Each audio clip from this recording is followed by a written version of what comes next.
Okay, hello everybody. I am Jim Fear 138, and these are my merry murder hobos, and we're going to be playing some old school Moldvay Basic D&D. So, up at the table, we have more people that are going to be joining us later, but for right now, we have John. Hello. Connor. Sup? And James. Ahoy there. And we're going to be going through the Temple of Elemental Evil. So, there's some shit that I'm supposed to read to you guys, and it's kind of long, but it just kind of gives the backstory of everything, so it might be a good idea to get through it before we get into anything. So, I'm just going to go ahead and read that off, and then we can get into the game. Okay. Sounds like a plan. Alright. The village of Hamlet, or merely Hamlet as it is commonly called, is situated in the central part of the Fleneus, that portion of the western Auric continent which is known and, quote-unquote, civilized. You're writing this down, right? The Hamlet. Yes. Of course. Once upon a time in a magical land that was... Some bad shit was happening. That's basically the long and short of it. The hamlet-sized village, local parlance having distinguished it from the greater term, is located some 30 leagues southeast of the town of Verbabonk, or thereabouts, on the fringe of the territory controlled by the noble lord of the Viscount of Verbabonk.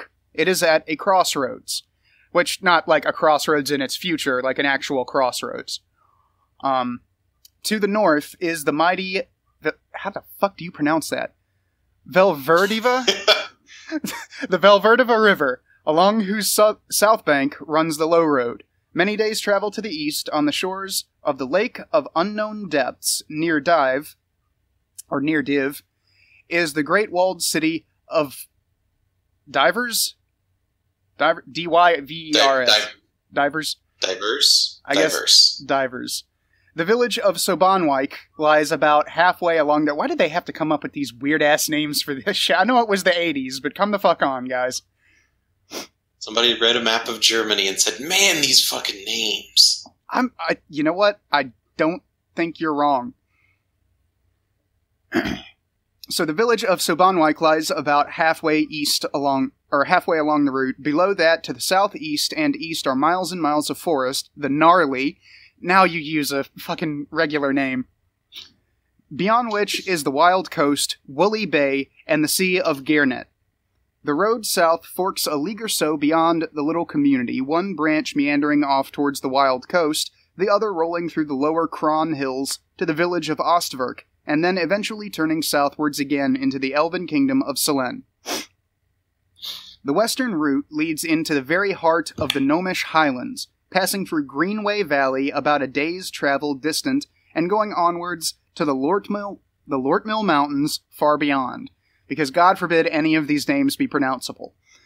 Hamlet grew from can't pronounce them, we won't ask to go there. That's fine. That works so perfectly. We'll just stand still. Hamlet grew from a farm or two, a rest house, and a smithy. The roads brought a sufficient number of travelers and merchant wagons to attract tradesmen and artisans to serve those passing through. The rest house became a thriving inn, and a wheel and wainwright settled in the thorp. I'm not sure what a thorp is, but we're just going to go on. More farmers and herdsmen followed, for grain was needed for the passing animals, and meat was in demand for the innfolk. Prosperity was great, for the lord of the district was mild and taxed but little. So I keep telling people, lower taxes makes for happy people. And lizardmen. And lizardmen, yes. Trade was good, and the land was untroubled by war, outlaws, or ravaging beasts. The area was free, beautiful, and bountiful, too much so in the eyes of some. Whether the evil came west from the Divers, as it is claimed by one faction, or crept up out of the forest lands bordering the wild coast, as others assent, come it did. At first, it was only a few thieves and an odd group of bandits molesting the merchant caravans. Then came small bands of humanoids, kobolds or goblins, raiding the flocks and herds. Local militia and foresters of the Waldgraf of Ostverk apparently checked, but did not stop, the spread of outlawry and evil. 'Cause they're lazy. A collection of hovels and their slovenly inhabitants formed the nucleus for the troubles which were to increase. A wicked cleric established a small chapel at this point. The folk of Hamlet tended to ignore this place, Nulb, even though it was but 6 miles distant. But its out-of-the-way position was ideal for the fell purposes planned for this settlement, as was its position on a small river flowing into the Velverdiva. Whatever. The thickets and marshes around Nulb became the lair and hiding place for bandits, brigands, and all sorts of evil men and monsters alike. The chapel grew into a stone temple as its faithful brought in their ill-gotten tithes. Good folk were robbed, pillaged, enslaved, and worse. I think we all know what the worse is. In but 3 years, a grim and foreboding fortress surrounded the evil place, and swarms of creatures worshipped and worked their wickedness therein. The servants of the Temple of Elemental Evil made Hamlet and the land for leagues around a mockery of freedom and beauty. Commerce ceased, crops withered, pestilence was abroad. But the leaders of this cancer were full of hubris, and, in their overweening pride, sought to overthrow the good realms to the north, who were coming to the rescue of the land being crushed under the tyranny wrought by the evil temple. A great battle was fought.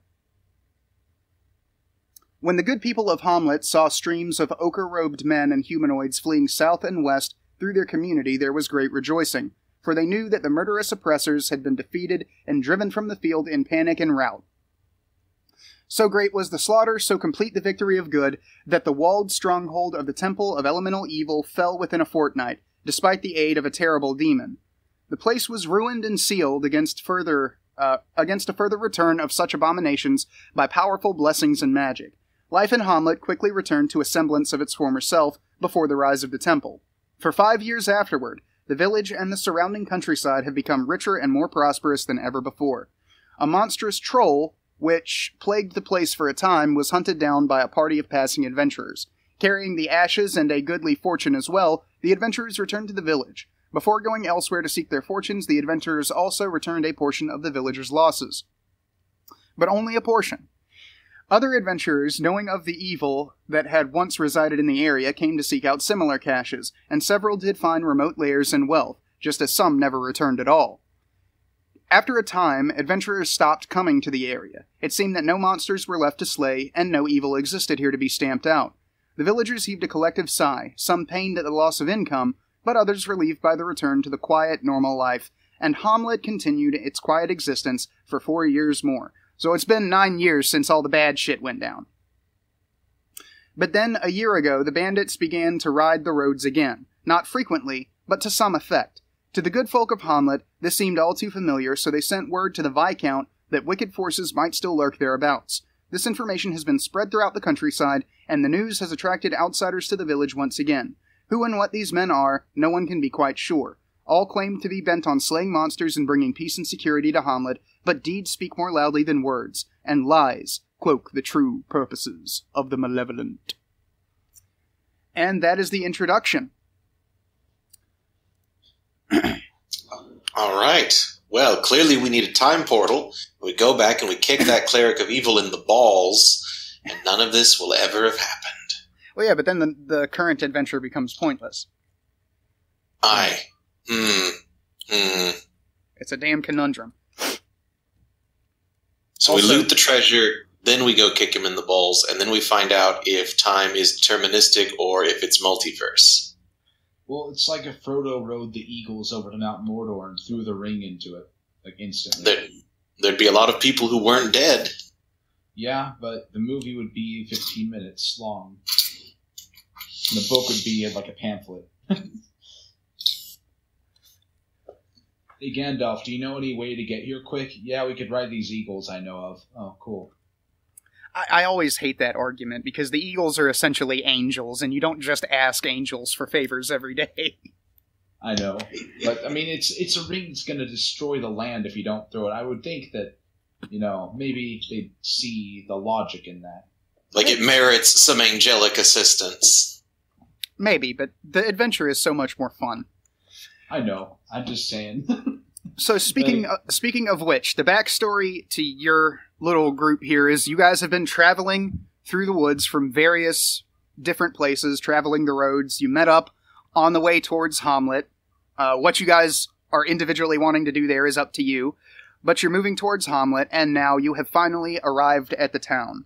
So you crest a hill, and you see the village spread out before you, and it's this nice little pastoral place with wooden houses and smoke from home fires and cook fires, and there are people out in the fields. You're near a farm. There are people out in the fields going about their business. So what do you guys want to do? We actually do have a map so that you guys can see what Hamlet looks like. So this thing isn't completely worthless.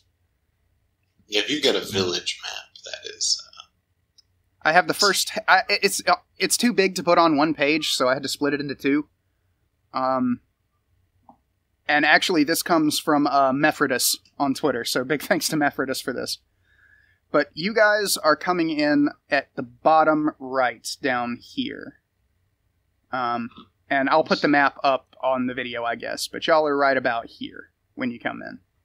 I don't see the map. How do I... It didn't change over for you guys? Not yet, no. Not yet? Do you have to do a thing to specifically show it to us? I'm not sure. I'm kind of new at this Roll20 DM thing. Map and background. Advanced. Player permissions C. It says all players can view. Is it in the documents? How about that? Did that work? Uh, Might have to cut this part out. yeah, I don't see the map at all. I just see blank squares. Is it blank white squares or Blank white squares. Blank white squares, yes. Okay, let me see here. I see you drawing. That's me drawing. Oh, well. How do I move the players over to... How do I show you guys this? This is... Oh, yeah, do you have to, move us over to the board with the map? I'm not entirely sure. I'm trying to figure this out, but it's not making it easy for me. Here's a notion. It says that the players are on the... I think I got it. How's that? Something's happening. Did that work? I now see darkness. You see darkness. Okay, hang on. Yeah, here it is. It's bottom right-hand corner of the darkness. There we go. Let me fix the darkness. Oh, yep, there it is. Okay. Let me just move my... Because I was fooling around with the what do you call it? Yeah, the fog of war settings, and I forgot to reveal the rest of the map. Let me just zoom out here. Aha! Starting to load in bit by bit. Chunks of it aren't loaded yet. Yeah, it's a pretty big picture. Not gonna lie. So we're in the bottom right, down by the 1 and the 4. Yes. Okay. Aha! It's a barn, some farmhouses, more farmhouses. Oh, and the Inn of the Welcome Wench. That seems like a good place to start. Yes. I'm a thief. I like money, and I want to go on a quest to get money. All right. Sounds good to me. So are you guys going to head over to the inn? Or Yes. I want to at least. Okay. That makes sense. You guys have been traveling for a little while. All right. So let me just get the horses changed. Horses. You guys can't afford horses. We'll get some fresh coconut shells clacked together. All right. Let me just find the inn on the little thing here. There's a key for all of this crap, but it's in a PDF, so I have to search for it. What was the number for the inn again? The inn is 7, I think. 7? Okay. Let me see here. 7. Okay. The square wooden sign shows a buxom and smiling girl holding a flagon of beer. This must be the Inn of the Welcome Wench, a place renowned for its good food and excellent drink. Passing merchants make a point of stopping, as do many other sorts of wayfarers, and it is said that the place is always filled with patrons.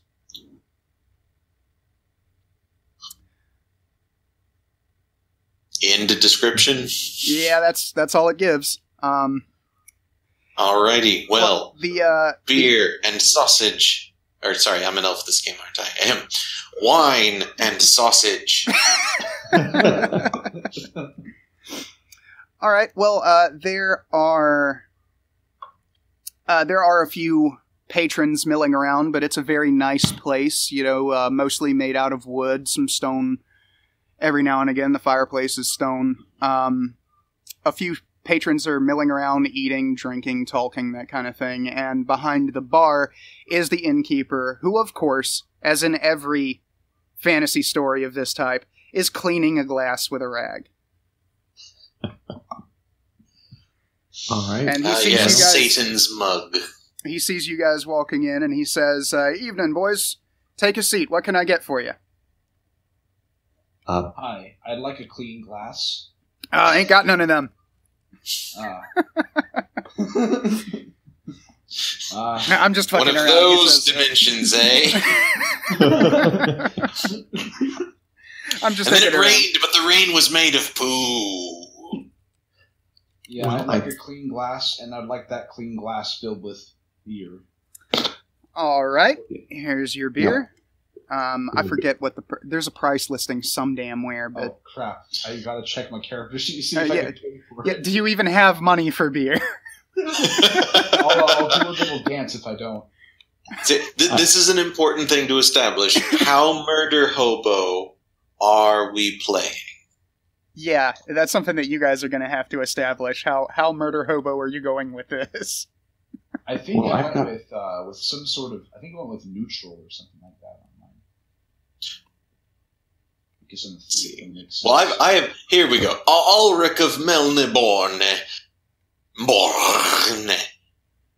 has 21 coins remaining, and setting aside 10 of them to pay his loyal henchman.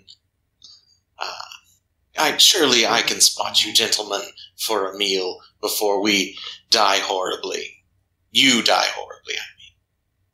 Yeah, because I think you're faster than everybody, aren't you? Oh no, I'm probably the slowest, what with all the plate armor. Oh, yeah, that's right. Wait, You guys are. plate armor at level 1? Nice. Welcome to Moldvay. Yeah, he could afford it, so he bought it. I think I might be one of the fastest, actually. Okay, here we go. I found the detailed description of the inn. Aha! It says that the cost is higher than usual, the only inn for miles.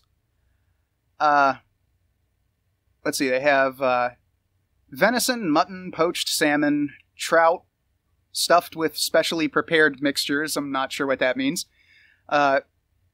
Roasted goose, pork, sausages, steak, kidney pie with mushrooms and truffles, squab stuffed pheasant. I don't know what a squab is. The closest thing I remember is the shit that you got off of the little bugs in Morrowind. And A squab is a pigeon. a pigeon? Is a young pigeon. Oh, so it's like a turducken, but only It's two. it's a 2-layer turducken. Oh, okay, there you go. And boiled crayfish in butter. And that's just some of the stuff that they have. They also have wine, mead, and brandy from all over the Flanaeus. Gesundheit. Exactly. Okay, well, clearly a pot of crayfish in butter and a glass of wine. Okay, a pot of crayfish and butter and a glass of wine. I assume that they're not drinking anything. I'd like some water. Is water complimentary? It's the feudal ages, my friend. Nothing is complimentary. Oh, You I'd can like just order a dinner for 5 silver. I'll just If you've got a gold piece, you can order dinner, and that comes with a drink.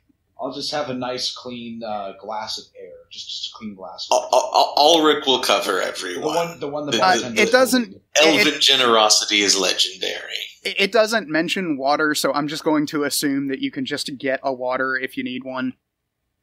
All right, I'll get a water. But ale is not especially expensive. Ale is like 2 silver.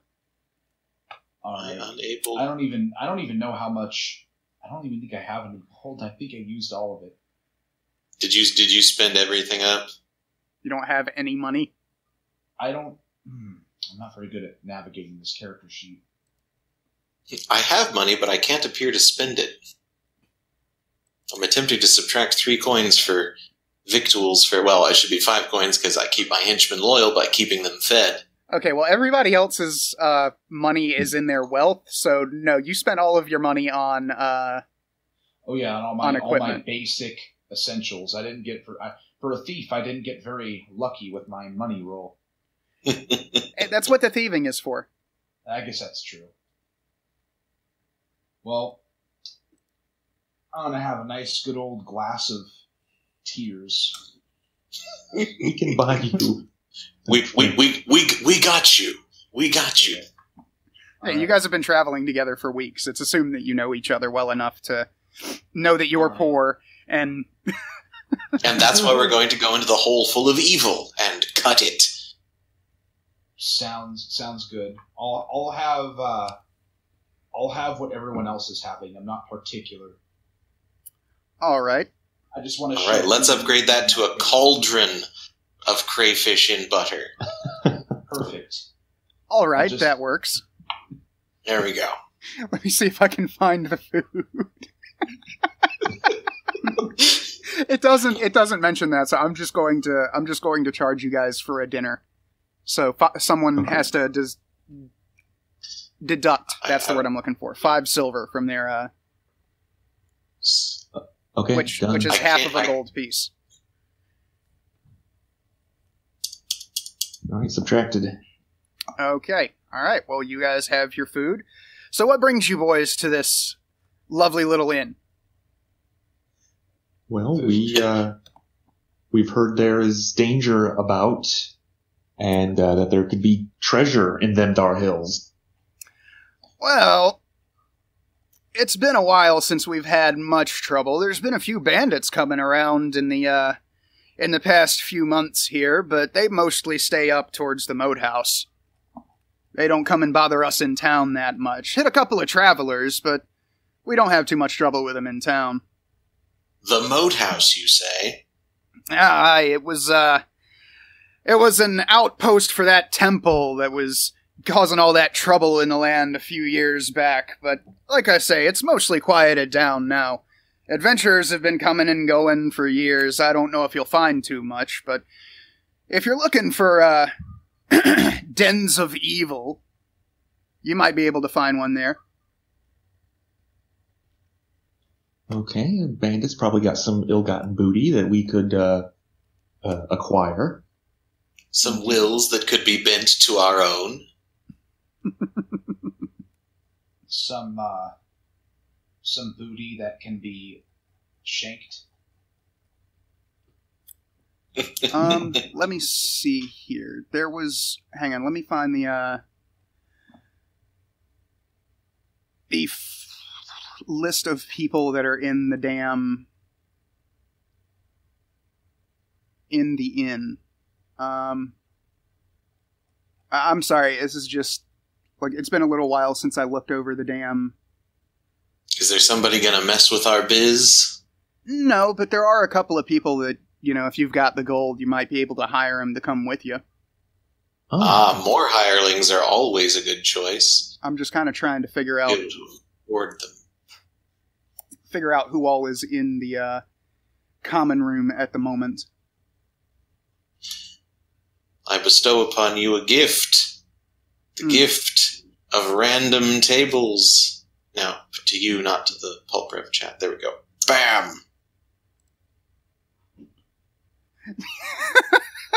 Hit ye the button and generate the henchman. Oh, meat shield! Yeah, Barrowmaze.com/meat shields. It works. It really works. Oh my god. Okay, so yeah, there are a few people out in the tavern that you all can hire. I wonder if there's anyone in this tavern that can be hired for different purposes. Perhaps those purposes may be adventurous? Well, old Warlin over there has been looking for some work lately. He's a local adventurer, a bit down on his luck. But down is the best kind of luck, because that's where the treasure is. And What's old Werther's going rate? I don't know, he's just a randomly generated character, so we'll say 5 gold. You buy him dinner, he'll come with you for a day. That seems reasonable. Yeah. Buy him booze and feed into his alcoholism, and he'll come with you. Hey, there we go. All right, so we flash a little cash, and what have I got? I've got 3 quarts of me own wine. Let's have a drunken ramble over to that Moathouse, whichever it was, and burn it to the ground. I mean, loot it and then burn it to the ground. Okay, maybe we should be sober first before we do that? Oh no, the henchmen will be drinking. We will be. Ah, okay. Makes it so they can have a higher pain tolerance and make some better meat shields. Precisely. Okay. There is also a gent who looks like a fighter sitting in the common room having a tankard of ale to himself. Well armored, scale mail and a shield sitting next to his table. Ah, well equipped. As well as a chap who looks like he might have some magic about him. He doesn't have any armor, and his only weapon is a dagger that he wears on his hip, but he has some very, very nice robes on. I gotta say, I love me a snazzy dresser. Reeks of wealth. Yes, and perhaps magical abilities. And there was another one around here as well. Here we go. There are also 2 gentlemen sitting near the fire, enjoying some ale themselves. One of them looks like a fighter. He has some very, very nice splint mail and a shield on. And the other one isn't wearing any armor, but he is very well built, and he has a quarterstaff and a dagger, so he also looks like he knows how to handle himself without the armor. And all right, well, those are your options for people of interest in the bar. Like I say, I'm not going to fool around with perception rolls because Moldvay doesn't have perception checks. It's just kind of a chance to see, and I assume that if you guys are in the bar and not blind, you can see the other people that are hanging around in the bar. Okay. Right. that seems reasonable. All right, well, okay, so was that 2 magician types and some fighters? Were there any general link boy henchmen sort of types? Yeah, there is Orders. a guy who doesn't look very wealthy. He doesn't look like he would be of much use in a fight. He does have a dagger, and he's sitting alone by himself in the corner. All right, and what time of day is it? About midday or so. About midday or say? Okay. Well, So, I don't know. It depends. Did you guys? What kind of travelers are you? Are you guys the type that would travel through? If you're closer to the village, you would travel through the night to get there in the morning, so that you can have a full day to do whatever you want, or do you travel during the day and then rest at night?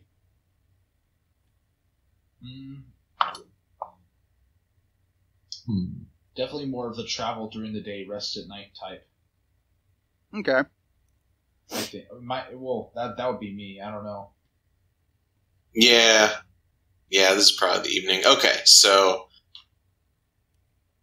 Ulrich gathers the attention of these fine, randomly generated schmobos, and lays forth the pitch. And yes, that's right. They have noticed that you do have money, because not all of these guys are wealthy, and some of them are looking for a party to adventure with, or at least some kind of work to do. For example, the guy who's sitting over in the corner by himself looks a little bit haggard and a little bit put out. He's not, he's eating a very simple meal and got what looks to be watered down ale. The rest of the people look like they're looking for work, but, they're a little bit more well off than the guy over in the corner. It's just going extremely poorly for him. Yeah. All right, so Ulrich will buy all of them an ample meal for the evening, 5 silver a day, and let's say 1/10 of a share of anything we carry out of there. 1/10 of a share, huh? Well, 1/10 of a share. And I'm assuming you announced this to everybody? Yes, in grandiloquent tones. Okay. Well, one of them stands up, the guy with the long sword and the dagger. He's wearing leather armor and has a shield as well. He stands up and raises his flagon of beer and says, "Sounds like a deal to me, gents. You've got yourselves another sword if you need it." All right, Ulrich will gesture towards the innkeeper and bring forth the food. All right, the innkeeper summons his bar wenches, and they bring out some food for you guys. Let me check the other guys here. I have entirely too much charisma. Yeah, what is your charisma score, by the way? 18. 18? Yeah, you're very pretty. Let me get back to the PDF here. A Fabio elemental is always with me, positioning the breeze just so. Let me see. Read this right fast.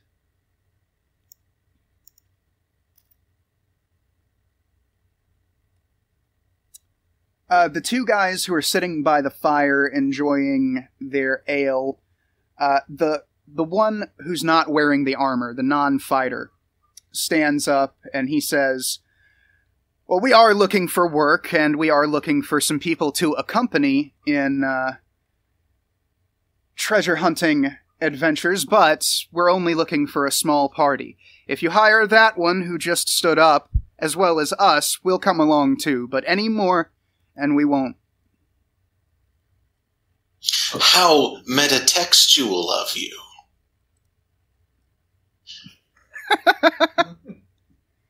Ulrich will get the hint from the gods above and accept the tooling. Or the warrior endling, whatever. Extra hands means more treasure comes back. Alright, well, he says, "Alright then, a deal it is.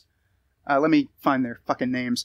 I am Taruko, a monk, and this is my companion Cobort, a fighter." I'm sorry, they do not make this easy to find in the text. We didn't know what organization was at this point we knew what organization was, we didn't care. Then we get Temple of Elemental Evil, it was amateurs excuses at the window, but alright, so good meals for everybody, some good sleep, we'll prepay for a few days with the innkeeper. Alright, sounds good. He accepts your money. If I remember right, rooms are pretty cheap. I think it's like 2 gold a day for all of you. Oh, nice. Nice. Okay. Let me scroll back up here to where they have the prices, because God forbid they put any of this shit where it's easy to fucking find. So 1.5 coins for meals, plus 1.5 per day for 3 henchmen. I'm just sticking notes in the side there. Yeah, that's perfectly fine. Let me, like I say, I have to keep scrolling around because God forbid they put all of the information that you need in one fucking place. Yeah, we'll just say 2 gold because, like I say, they're not making it easy for me to find the price of the inn for... Oh, wait, here we go. No, this just describes the rooms. It's not a price guide. Thanks. Thanks, Gygax. I appreciate that. Yeah, 2 gold per night for all of you. Or I'll pay it. So how many nights do we want to pay for? Pay him for 3. They'll cover tonight and give us 2 more to work with. That. Done. Boom. All right. Well, thank you very much, gents. I'll show you to your room. And he takes you upstairs. And it's a kind of open room with a few beds in it. Very nice, very clean. Nothing fancy, but it'll serve your needs for the next few days. Excellent. Awesome. What was the name of the well-equipped guy? The well-equipped guy? The guy who had, like, the shield and everything? The longsword and the shield? Yeah. That is a Warlin. Warlin, thank you. Okay.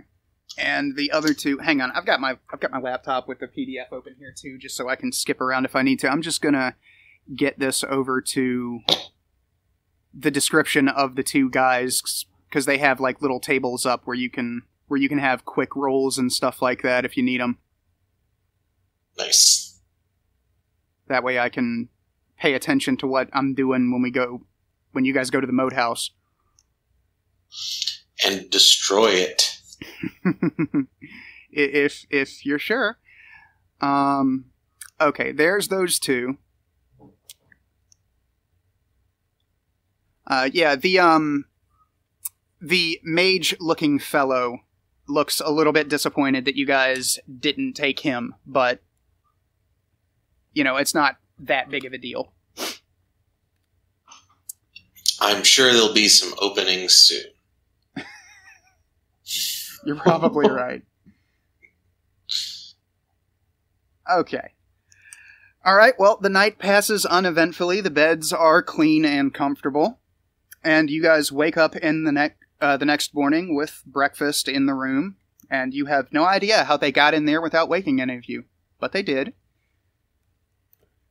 And the breakfast is hot and very good. So, what do you guys want to do now? Do we actually know how to get to the Moathouse? Has anyone give us a direction or like follow the road? I assume at least one of these people that we've spoken with in the last half of a day is a local.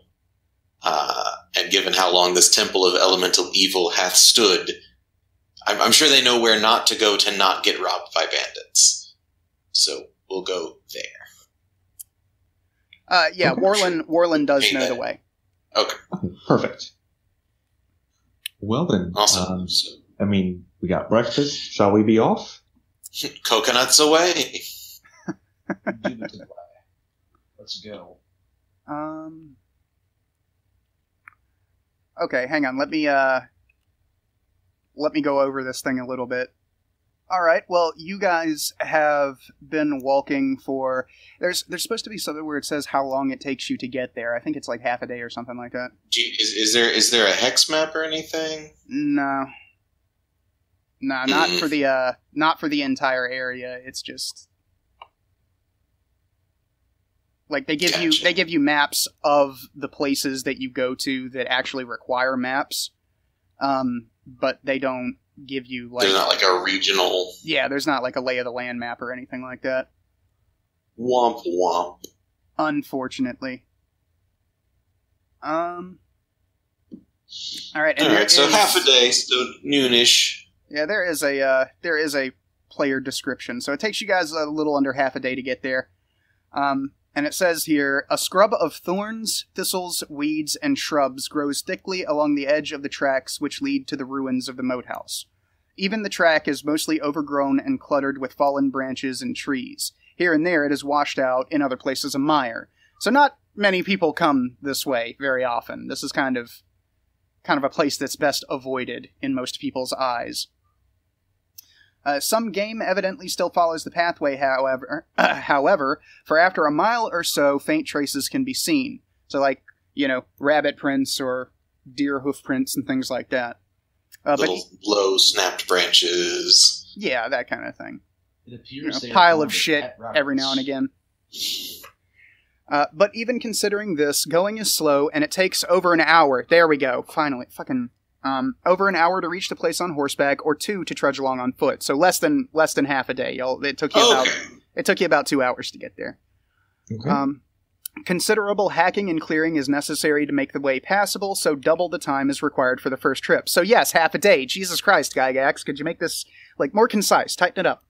Come on. But then the next time we come, it will just be a few. Fair enough. Yeah, it'll just be 2 hours next time. So it took you about half a day this time because you had to hack and clear the brush and shit like that. But next time it'll be quicker. After 2 miles, the track turns more northerly. The land begins to sink and become boggy. Tall marsh plants grow thickly where cattails and tamaracks do not. And I don't know what a tamarack is. So unless one of you guys do, we're just going to ignore that one. It sounds familiar, but I can't place it right now. It is a small tree. Okie dokie. It's a specific kind of small tree, but it is a small tree. Alright, then that works. Small trees. Cattails and small trees and tall marsh plants. Off to the left can be seen the jagged silhouette of the Moathouse. A side path banked high to cross over the wetland to either side, just north to the entrance of the ruin. The track here is only about 15 feet wide or so, with crumbling embankments making travel near the edge dangerous. The bogs stink. You probably should have brought some face protection. The vegetation appears dense and prolific, but somehow sickly and unhealthy. Creepers and vines throwing their strangling loops over the skeletons of dead saplings and living bushes alike. The rushes and cattails rustle and bend even to a slight zephyr, and weird bird calls, croakings, and other unwholesome sounds come faintly across the fen. This looks like a pretty disgusting place. Let's push forward to the Moathouse. Yeah. Alright, there is a thing that I am supposed to do here. Hang on. There's so much information in this module that you have to take into account. I don't know how anybody keeps up with it all. Okay, you guys have 3 hirelings, right? We have 5. 5? I came preloaded with Rosa and Rothak. They used to do masonry, and now they occasionally also do masonry, but with faces. Okay, wait, hang on. Go back. What? This is something that I was not aware of. You have hirelings already? Yeah, when we were doing character gen. Oh, okay. That's why I saved back some money and pre-spent some coin on them. That's why we had 5 people to pay for. Okay, I'm going to assume that you're going to take care of their roles and stuff like that, because we don't have character sheets for these guys. Yerp. Alright, I was not aware that there were 5 of you. If that was the case, then the other 2 guys would not have come along. But that's beyond the point right now. We'll just roll with it for now, because fuck rolling the clock back like that. Let's just say they assumed that the 2 hirelings you had were actually masons. They weren't actually adventurers. That seems reasonable. Or that they were, just part of the party. Or perhaps they were, there's no horses to tend to, because we didn't buy horses, we bought wine instead. They carry your horses are expensive. Horses are really expensive. You're probably not gonna... Not if you steal them. See? Flawless elven logic. I mean, you're not wrong, but that's not going to engender a lot of goodwill with the people that you stole them from. Well, no, you steal them from the bandits, and then their goodwill doesn't matter because they're dead. I'm not certain that the bandits have horses. We'll find out when I think they're pretty poor. Like, bandits usually don't have a lot of money. That's kind of why they're bandits. Oh. Man, this whole region is fucked. Can we go somewhere where people aren't broke? An adventure thing. I'd rather steal from a rich person than steal from someone who can't even afford proper transportation. I mean, they have treasure and stuff like that. It's not like they're completely broke, but it's not like they're rich people. Because horses are expensive and expensive to maintain. Okay. They're bandits. We need to, fight them and stop them from pillaging the innocent people. That's true. I'm just saying, it's like they get all these riches and they steal from people. They could steal people's horses and steal people's money to get the horses. I mean, well, let's just go to the Moathouse and see if there's any bandits there and any bandit horses. Let me see something. Like I said, there's I need to make a roll right fast, so I'm gonna just. Cool. Okay. You guys have made it to the ruins of the Moathouse. As you come up the road, you see a rotting drawbridge. It looks strong enough to bear a man, but it's in very, very bad repair. There are holes in it, the planks are looking rotten, and the chains that connected it to the actual Moathouse itself are broken. Beyond the drawbridge, there are a pair of broken gates. Like I say, this place is pretty fucked up. It's very, very run down. The door is hanging open on one great hinge, the other is splintered and holed but still in position, wedged and shored closed from the inside. So one door is open, the other is not. Alright, well, I'm gonna take my wooden pole, I'm gonna pull it out, and I'm gonna kind of poke at the bridge. It looks like it can hold a man's weight, but can it actually? So I'm going to kind of poke at the bridge a little bit to see if it collapses or not. It gives off a kind of wet thunking sound, but it looks like it'll hold your weight. Oh, okay. All right. Well, then... let us cross. Yeah, let's cross. Before we do, can I check? You said there's an open gate and a closed gate? Yeah. Okay, this is across the drawbridge, or it is further along the wall? It's like there's the road that you guys are traveling on that's in very bad repair through the bog, and then there's the drawbridge over the moat, and then it leads up to the gate. Okay, never mind then. So if you guys are crossing, you'll be able to get to the gate. Okay. All right, to the gate then. So... Let's see, I'm trying to figure out where... the map, they give you all of this information, and then they don't give you a map until, like, ridiculously far into the fucking thing. So I'm going to go and take a look at the... Okay. We should figure out marching order and whatnot. Yeah, you guys might want to do that while I'm looking for the, Here we go, I found it. Okay, so one of you is a thief, and the other of you is a... I'm a fighting man. I Excellent. have a chainmail and a shield. I'm basically a Viking. Okay. Aha! So I volunteer to be in front, because, you know. Alright, let's stick you in front with Cobort and Warlin. So we've got metal up front. Or wait, was Warlin leather or scale? Warlin has, like I said, I don't know off the top of my head. He's a pre-gen, so leather. He has leather armor. Leather. Was Cobort the scale? Yes. Let me check right fast. Yeah, Cobort has splint mail. Okay, so which we're gonna have to adjust some stuff because this module wasn't written for this rule set. So some stuff is going to have to be adjusted. So we'll just say he looks like he doesn't come from this area. Like people in this kingdom and everything like that, they usually have chainmail, plate mail, or leather armor. Cobort has this weird kind of armor to him that looks like he's from out of town. Gotcha. So let's put Cobort, Ulrich, and Sven in the front. Got all metal up there. Put our, I presume, perceptive or at the very least paranoid thief in the middle with the monk and the leather fighter, Warlin.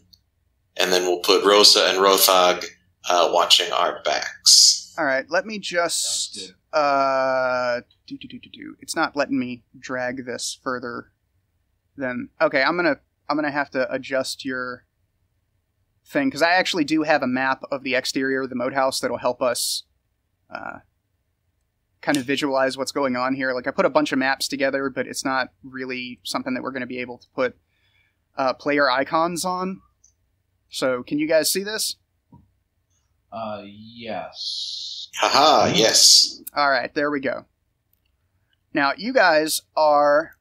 Let me get my pointer. You guys are down here. Right.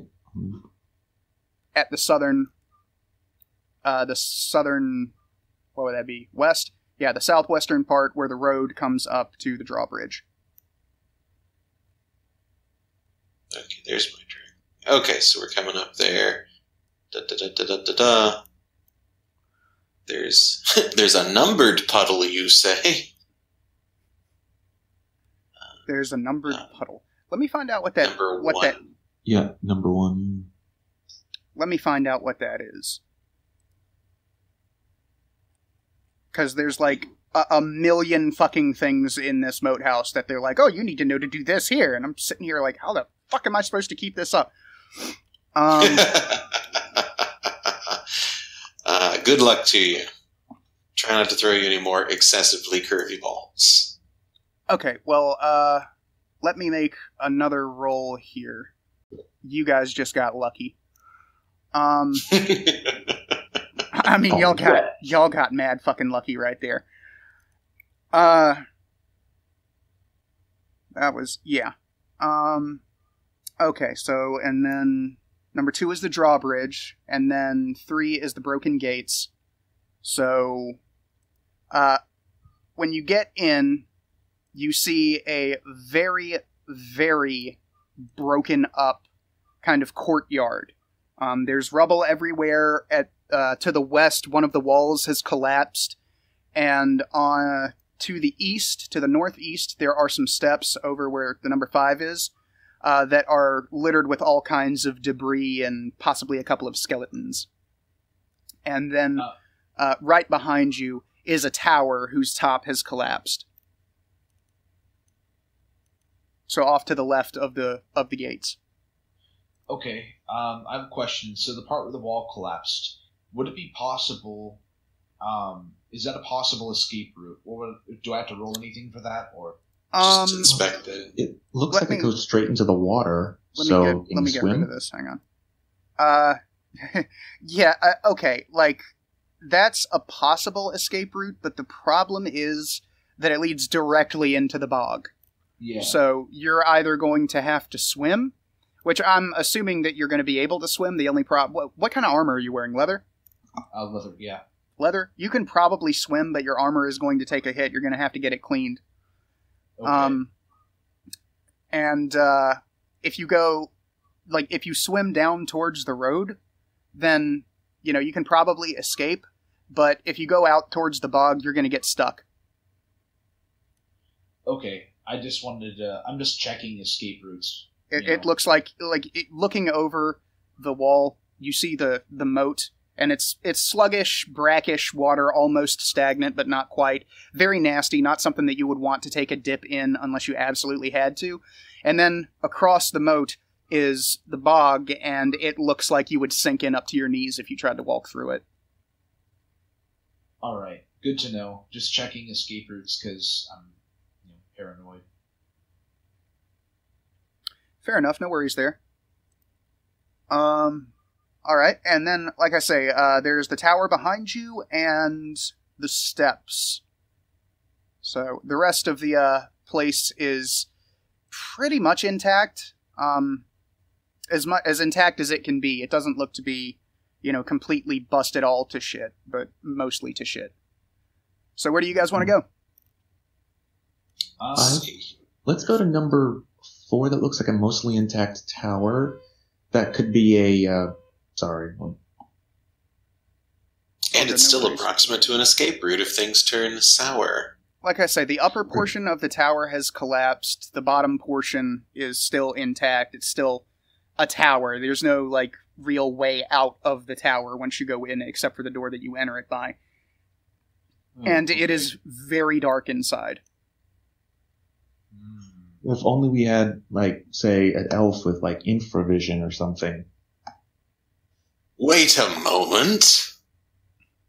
I am an elf, and Gygax poorly understood how infravision works, so yes, I'll take an eyeball in there. You don't see anything, but you can't see very far into it. Like, you can't see the back wall, but, you know, so far as what you can see, you don't see anything. All like right, I say, well, it's very dark. You might want to throw a torch in there. Well, I've got a lantern. Excellent. Shine a little light. All right, we kick that thing on. All right, so you guys are going in. You have the lantern lit. You walk into the tower, and there's a bunch of rubbish and rubble covering the floor, so it's not impossible to walk in here. It's just, you know, you might want to take your time. You also want to roll initiative. So somebody roll a d6. Okay. Excellent. Let's get our brains bored. Oh, no! Sven, you are fired from rolling initiative. Who went in first? That would be the front row, I would assume. At the very least, Ulrich, and whoever had the lantern. Yeah, that was me. So Okay. But it was our three metal guys were all together. Okay, so Ulrich, let me check the character sheets. So Ulrich... Cobort is metal, that's right. Damn it. Cobort is behind you two. He's there to back you up, but he's not about to go first. He's not that type of hireling. He'll back you up in a fight, but he's not going first. Alright, well, you walk into the tower, and you see the rubble and everything on the ground, and a gigantic spider jumps at you off of the ceiling, some 15 feet over your head. And it gets... Let me do another d6 here, because there's special rules for the spider. Ooh, it gets surprise, so that means that it just gets a straight attack at you. And it's... Okay, it's going to attack Ulrich. Bring it. Let me check its fucking stats here, because I don't have the shit memorized. Okay. So... I forget, with surprise, does it just do damage, or... So with surprise, it gets around to do attacking without us attacking it. Okay, so it can just try to attack you, so it's going to roll a d20. What's your armor class? 3. 3? It misses. Late May. Barely. It barely misses you. And it lands on the ground next to you and then skitters around, and that's its... well, it won the initiative, so it would get to attack again, wouldn't it? Since it got... Does it get the surprise attack and then another attack? Are you re-rolling initiative each round, No, or no, are you doing one no. initiative for the fight? Okay, so it gets the attack in the surprise round, and then we wrap back to actual rounds where Regular it initiative. gets to go first. Okay, Yeah. cool. That makes sense. All right, well, since it missed you, it's going to attack... Sven? Sven. Yes, sorry, I'm still getting used to character names. So it's going to attack Sven. And I'm going to assume that's a miss, right? What's your AC? 3. Yes, that's a miss.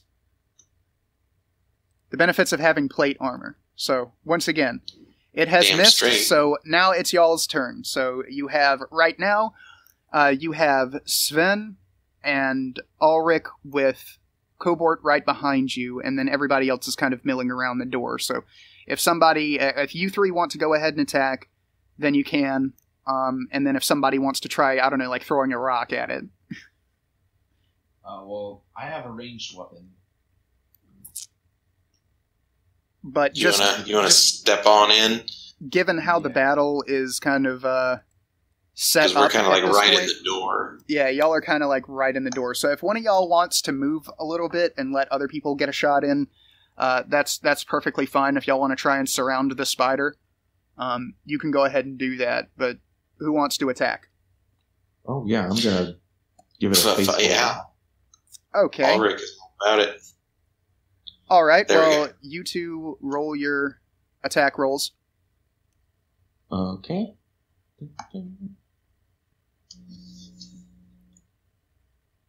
Let me check its AC right fast. Oh, okay. That's... What did you get? You got a 12? I got a 12. Okay, You miss. I'm going to say, yeah, that only hits AC 7, so probably not. Yeah. Sven? I What the hell are you... Just roll a d20, dude. Yeah, I was trying to use the character sheet, and yeah. Well, the character sheet isn't built for this rule set. Wait, why did you have a +2 there? Because of my strength. Oh, okay. Yeah, that makes sense. You still miss, though. Cobort is going to attack it, like, from around you guys. Let me see what his... Oh, what the fuck?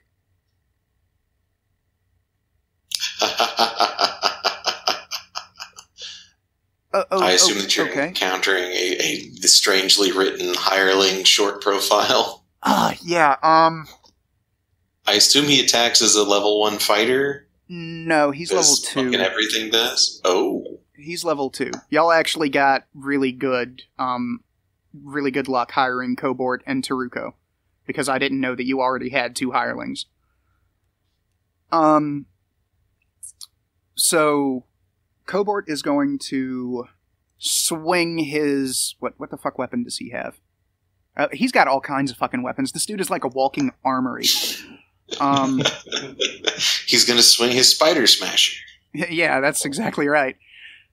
He has... That's Taruko. He has a longsword and a dagger, and that's what he brought on this mission. That's what he has right now. So he's going to swing his longsword at it, and that is a 20, and he misses. Damn, these rolls are just horrible.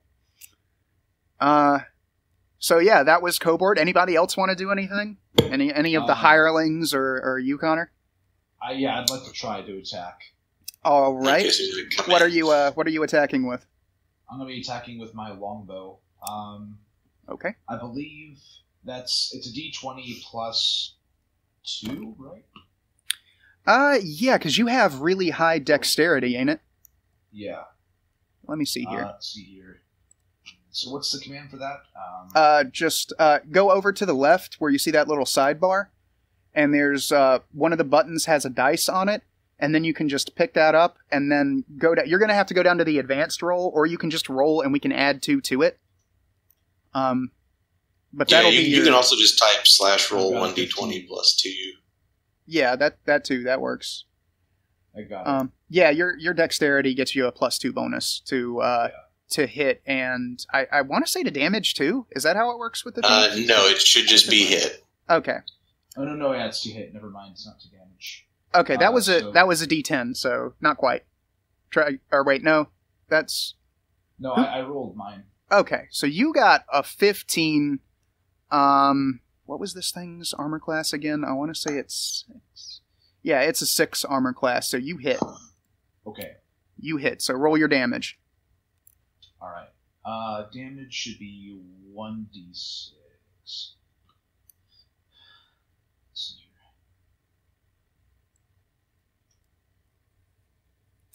2 damage. Alright. It, the arrow hits it in the side. You kind of, like, strike it offside. You didn't get a full body shot, but the arrow is kind of sticking out of the side of its abdomen. And it looks incredibly pissed off at you. I didn't know spiders could glare. This one can. It even has eyebrows. Wait, what kind of spider is this? So this is what happens when you get evil everywhere. This is absolutely what happens when you get evil everywhere. It is a wolf spider. It is a gigantic wolf spider. Alright. And, yeah, before anybody asks, it is poisonous. There's, like, green shit dripping from its fangs. I would assume that we're in a save or die situation. Well, not quite. I'll just mark it down as one of those, like, you know, if you make your saving throw, then you're fine. But, if you don't, you're poisoned and you're going to take hits to your health every turn or so. Okay.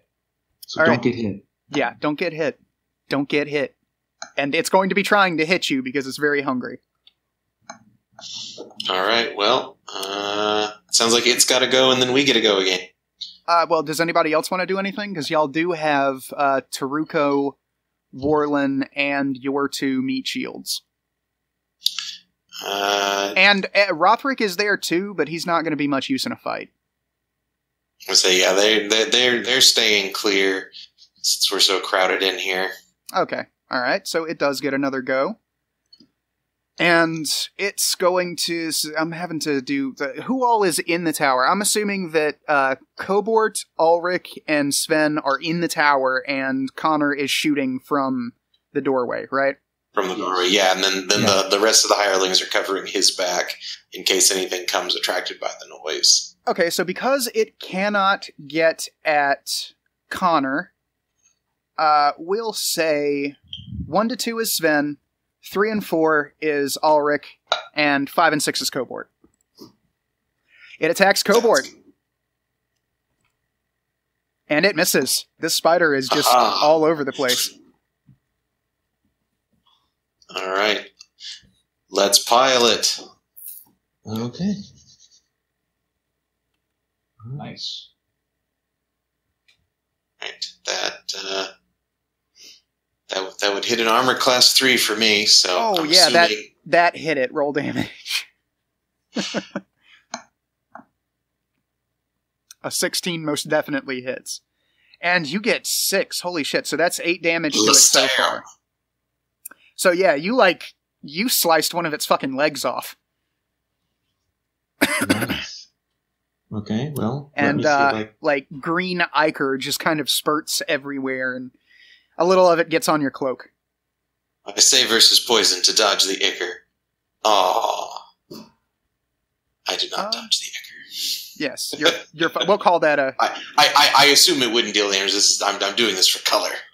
Yeah, no, you're fine. The ichor, if it gets on your cloak, it's not going to poison you. It's just going to make a stain that you're not going to be able to wash out. I mean, it might as well just poison me.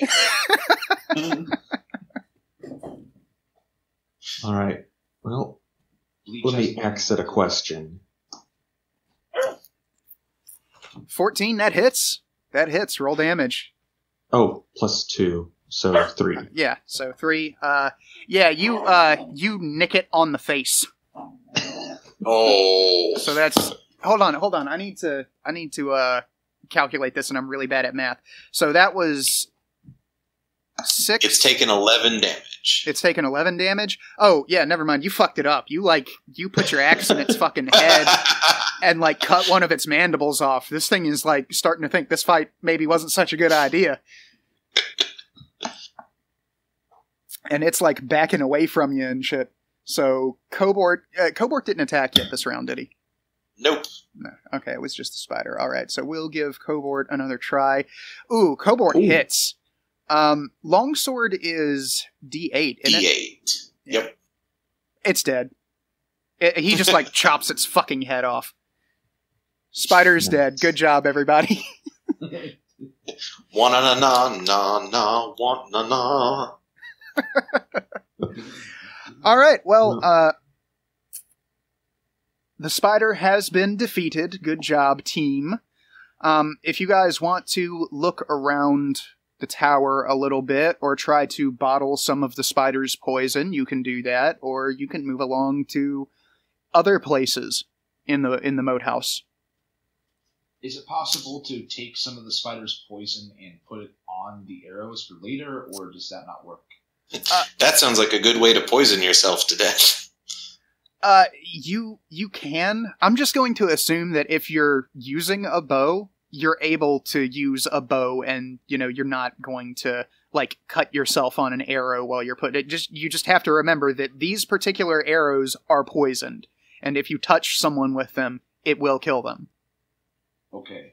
Especially since y'all don't have a healer around. Like, you gotta bear that in mind now. Y'all don't have healing items. Y'all don't have, like, a healing potion or anything like that. Shit is incredibly rare in this kind of game. And you don't have a cleric with a healing spell, so if you guys get hurt, you're probably going to have to go back to town and find a healer before the person dies. And it's not that pussy shit where if you hit 0, oh, you're knocked out, and then if you get below, negative 10 health, you die. No, if you hit 0, you're gone. So, be careful. Be careful with your poisoned arrows. But if you want to poison your arrows, yeah, you can totally do that. Alright, well, I'm going to poison just 5 of them then. Okay, roll a d6 right fast. Oh, okay. Your arrow that you shot the creature with is recoverable. You can pull it out and put it back in your quiver if you want. Alright, I'll do that. Alright, so you did not lose any arrows, so you still have, 20? Yep. Okay, so you have 15 regular arrows and 5 poison arrows. Sounds good. Alright, so do y'all want to... Let's search and pillage. Alright, so y'all are going to dig around in the tower a little bit? Bring Rothar and Rothag in here, yep. Okie dokie. Well, in the tower, in the rubble, you find 71 copper pieces, just from digging around, and 38 silver pieces. There is also an ivory box about the size of a large book, and it looks pretty expensive. It's a little dirty, the hinges are a little bit rusty. It's been here for a while, but cleaning it off, the ivory is still good, and it looks like it could be pretty expensive to the right person. Excellent. In the stash sack. Yeah. Which is why we brought the henchmen, so none of our encumbrance increases. There you go. All right. Let's see here now. Shall we and await? there's nothing in the box. By the way, the little ivory box, there's nothing. It's empty. It's just the box. Okay. But the box itself is worth quite a bit. It's worth 50 GP. Or more if you can sell it to the right person. All right. Well, now let's see. So for a first encounter, that went pretty well. Yeah. No one got Right, hurt. we're all still alive. No one got hurt. Considering that it would have to roll a fucking 18 or better to hit most of you, yeah.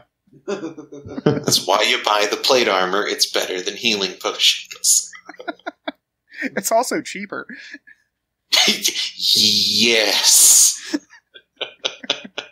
How about we go towards point 17? Point 17? North of the tower. Okay, Yeah. let me So these doorways are of these entrances that open out onto the courtyard. How many of them still have actual doors? None of them. And/or are not filled with rubble? I'm just going to go ahead and say that none of them have actual doors because there was a huge battle that fucked this place up horrendously. And when the forces of good came in, they brought the niggas and they just trashed this place. There are no doors. Not on the outside, anyway. No doors. So noted. So y'all are going to 17? That's where the rubble is. Go there and then loop through. That seems reasonable. Okay. Ulrich is down. So y'all are going towards 17. Okay, well, you cross the courtyard and you walk over the rubble of the ruined wall. And there's, like I say, there's no door on any of these outer buildings. But when you go in, who's going in first? Remember, Cobort is not that type of guy. Ulrich will stride proudly. Well, no, you've got spells and stuff, so I should go first. I'm just a fighter. If you insist. I do. I have no fear.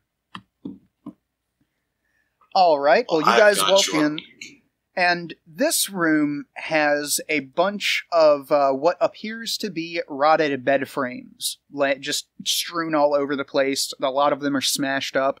The wood is starting to rot from the bog, and the sheets are in tatters, and they're also coming apart. It looks like if you touched the sheets, they would just fall to ash. They're not worth doing anything with. However, as your light illuminates the room, from the back of the room, you hear a extremely loud and angry hiss. Oh. And a giant lizard leaps across the room at you. What ho, lizard man? It's not a lizard man, it's just a big lizard. There's lots of, like, gribbly nonsense and big animals in the Moathouse.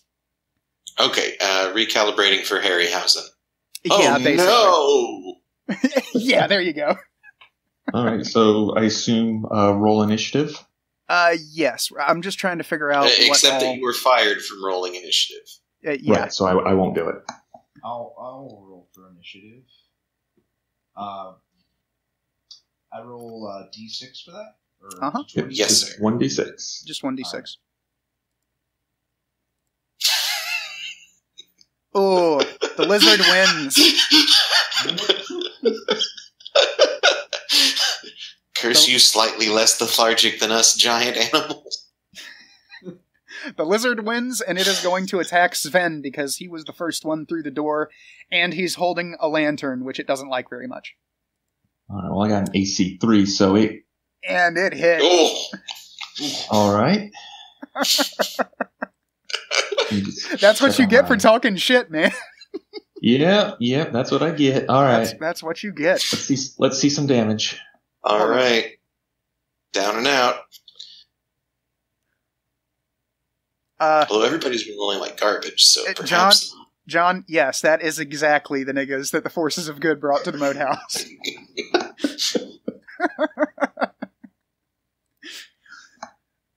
Alright, so let me just check its damage table right fast so that I can get this worked out.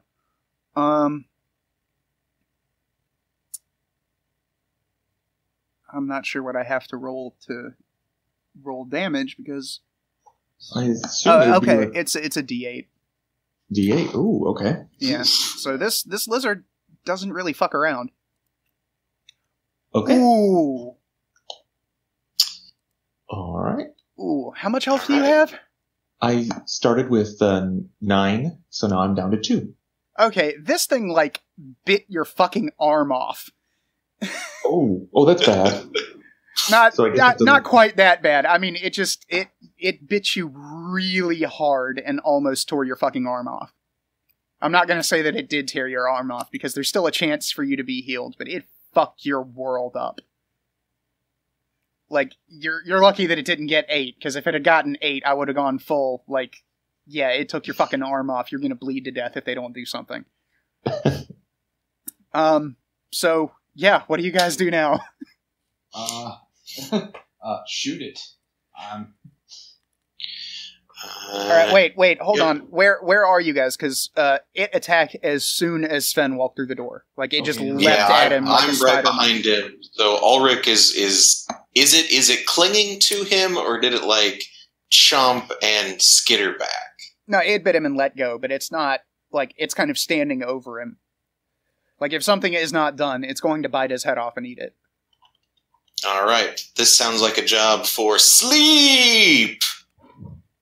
Really, you're going to cast a sleep spell? Yup. Okay. Let me find the rules for sleep right fast. I have the rule book up here, I just need to... Wait, it's before the monster... Yeah, here we go. Yeah, B-17. B-17? Battleship. Okay, here we go. Yeah, that thing, like, clean through your armor. It fucked your world all kinds of up. I'm trying to... I don't see the sleep spell. It's fourth down. Yeah, it lasts 4 to 16 turns. So yeah, we're gonna sleep. Oh, there it is. Okay, sorry. They had it... usually they give you a space between the previous spell's description in the name of the next spell in the list. But in this one, they were trolling me. So, let's see. This spell will put creatures to sleep for 44 turns. So, let me see here. So, do you have to roll to see if it affects you? Or so what we do is I roll 2d8 to see how many hit dice of monsters are affected. Okay, and so then we start subtracting from that, starting with the lizard man, and then depending on how you interpret sleep, only within this room or spilling out in an area, that is your call as the DM. I'm going to say that it just affects monsters, like unless you want to put him to sleep. Like you can choose for it to affect your party members as well, but I'm assuming that you can target your spells a little bit better than that. I was going to say that is the not an asshole way to interpret sleep. So if you want to put Sven to sleep because he's in horrific, agonizing pain right now, you can, but you don't have to if you don't want to. That's probably the merciful thing to do. What would Yog-Sothoth do? Okay, so let me check the hit dice on this damn lizard. I assume it is not a Balrog and so possesses fewer than 10 hit dice, although it needs to possess less than 4 or less to be affected. It is 3 plus 1, so that is less than 4. Excellent. Sleep, you son of a bitch. So the lizard is asleep. What is Sven's hit dice? It's just 1, right? Yeah, it's just 1. So okay, so if you want, he can be affected too, but that's up to you. We shall be merciful. Sleep, Sven. Okay, Sven and the lizard fall asleep. Okay. Let's see, for 70 minutes. Except not so much for the lizard because it doesn't have a brain stem anymore on account of all the stabbing. Alright, yeah, I'm just gonna assume that you guys just went up to the lizard and fucking stabbed it to death. Yeah. Alright, well, what are you gonna do about Sven? Because he's bleeding pretty bad. He needs, like, immediate medical attention. Surely we possess rudimentary knowledge of first aid and herbalisms. Yeah. And I'm gonna, like, you guys are professional adventurers. So are Cobort and... his name's not Turok. Taruko. So do Cobort and Taruko. So because you're adventurers, you know basic first aid, but this isn't something that you're going to be able to just straight up heal without, like, weeks and weeks of recovery. But so can we stabilize him? Yeah, you can stabilize him. He won't lose any more let's stabilize him. We're taking him. Let's sweep the room. I have the Mason siblings sweep the room for treasure. Then we're going to take him, the loot, and the lizard back to town. Okay, wait, what? You're going to take the lizard? Fuck yeah, we're taking the lizard. We're eating lizard tonight. All right, fuck it. It's not. It doesn't mention it being poisonous, so yeah, sure. Let's do that, So digging around in the rubble, you find back where the lizard was in the back of the room. You find a chest, an intact chest. Mm-hmm. It looks a little bit rotted, but the lock is busted and it is able to be opened. Inside, you find 33 copper pieces, a scale mail tunic, and a light crossbow with a case of 24 quarrels. Uh-huh. And when you get back to town and cut... This is for the future, but when you get back to town and cut the lizard open, you find a shield +1. No. Yes!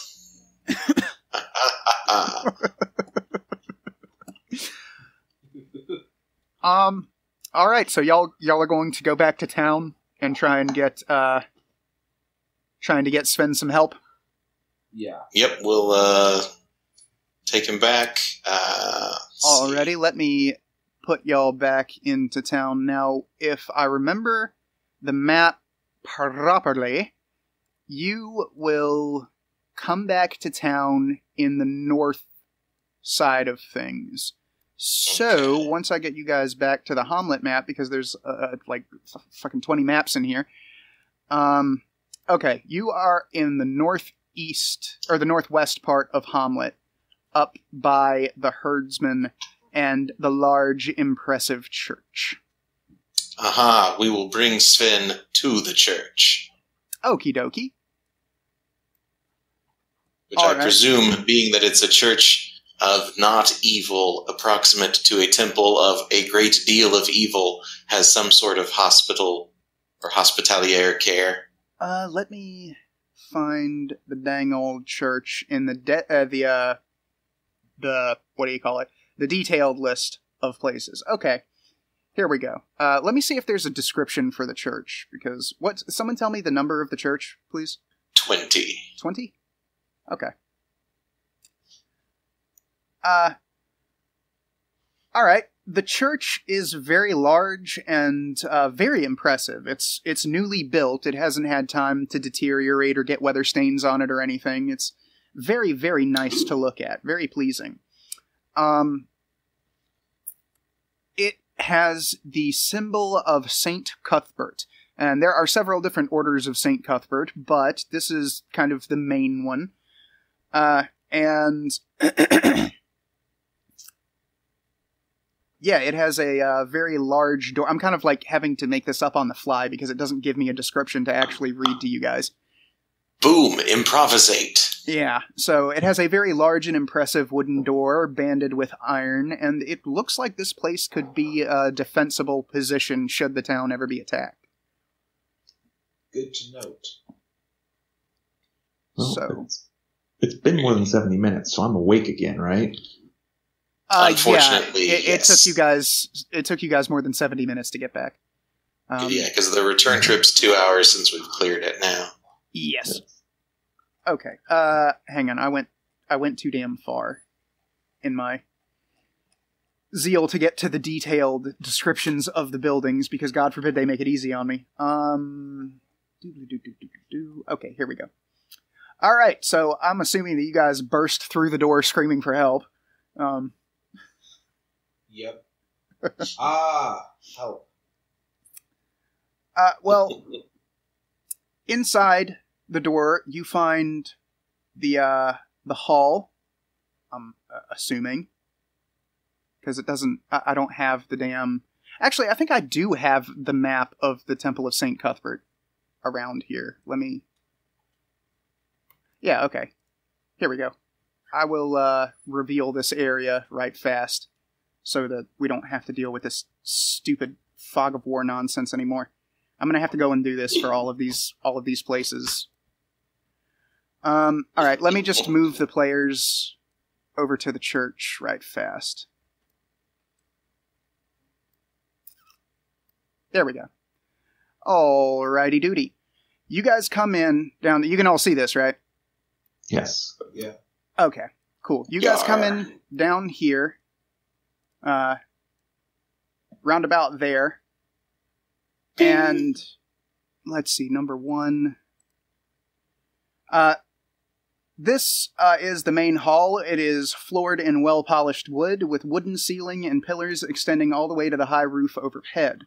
The walls are painted in pastoral scenes, and tinted glass mosaic windows of many shades of color allow light into the hall. There are no benches, pews, or stools. And I'm assuming that you guys very quickly move through that area, seeking help. Then we get to the Processional, which is number 2. This is where people go up to get to the altar in the sanctuary, basically. The floor here is of lighter wood, and the walls are deep blue sprinkled with starbursts and silver leaf. Excuse me. And then you guys, ahead of you, you see the altar and the sanctuary. The circular chamber is screened by a drape of deep green velvet. Incised is a life-size statue of St. Cuthbert, smiling, the great cudgel held high in one hand, while the left hand beckons the doubter and the faithful alike. Growing ferns and other plants are behind this statue, while to either side are tree stumps from which the clerics officiate. An altar is carved from a single piece of bronze wood, with billets, starbursts, and the sacred sign of the crumpled hat. I'm not sure why a crumpled hat is a sacred sign, but whatever, we're going to go with it. I like to imagine it's a fedora. Keep dreaming. The walls are wainscoted with carved panels, and the painted walls show various marvels performed by St. Cuthbert. A band of holy sayings is above the walls, and would, if one of the faithful needs guidance or advice, small sticks are tossed upon the altar. Blah, blah, blah, blah, blah. You guys don't need to know that. And I have to go back up, because God forbid they put this all together where you need it. Let me find the damn church. Alright, and in the, what did I call it? Where the altar of St. Cuthbert is, on that little dais up there. There is a guy in a very, very nice white robes, wondering he's kind of an older gentleman, looks to be, I don't know, about mid-30s, maybe 40, with a big beard. And he's wondering what in the hell you people are doing in his church causing such a ruckus. Ulrich will sweep back his spider venom-stained cloak and declaim how Swin has bravely shed his blood, fending off the evil which has reinfested the ruins around the temple. Look at all this blood. It's everywhere. It's all the way back to the door. It's really an unnecessary amount. Yes, and I'm wondering why you're letting him bleed all over my nice hardwood floor. Well, the thing of the matter is that we're really good at taking the blood out of things, but not so much about putting it back in. And we were wondering if that was something that we could rely upon your charity and or discretion and or gratitude for donations of, say, such things as carved ivory boxes for the holding of sacred relics. Okay, meta for Charisma a second. 18 eyebrow waggle. Yeah. It doesn't say that he has a healing spell. It says spells usually carried, but we're gonna go ahead and say that he has a healing spell, just because it's kind of, like, idiotic to me for a cleric to not have a healing spell, especially at level 3. For him to be a level 3 cleric, again, approximate to a mega dungeon, he should have something. Yeah, he really should have some kind of healing spell. So he has, what is it, Cure Light Wounds? Yeah. Yeah, so he has Cure Light Wounds, and he says, well, yes, of course I can heal your friend, but, I might be more inclined to do so if the faithful would make a generous donation. The prayer box is right over there. I'm offering the box. That was the gag in the bit there. Oh, you were offering the box? The blinged out ivory box for putting holy bits in. Okay, well, yeah, and absolutely good, sir. Absolutely good, sir, of course. Bring your friend over here quickly so that I might heal him. And he snatches the box out of your hand and stuffs it in his robe right fast.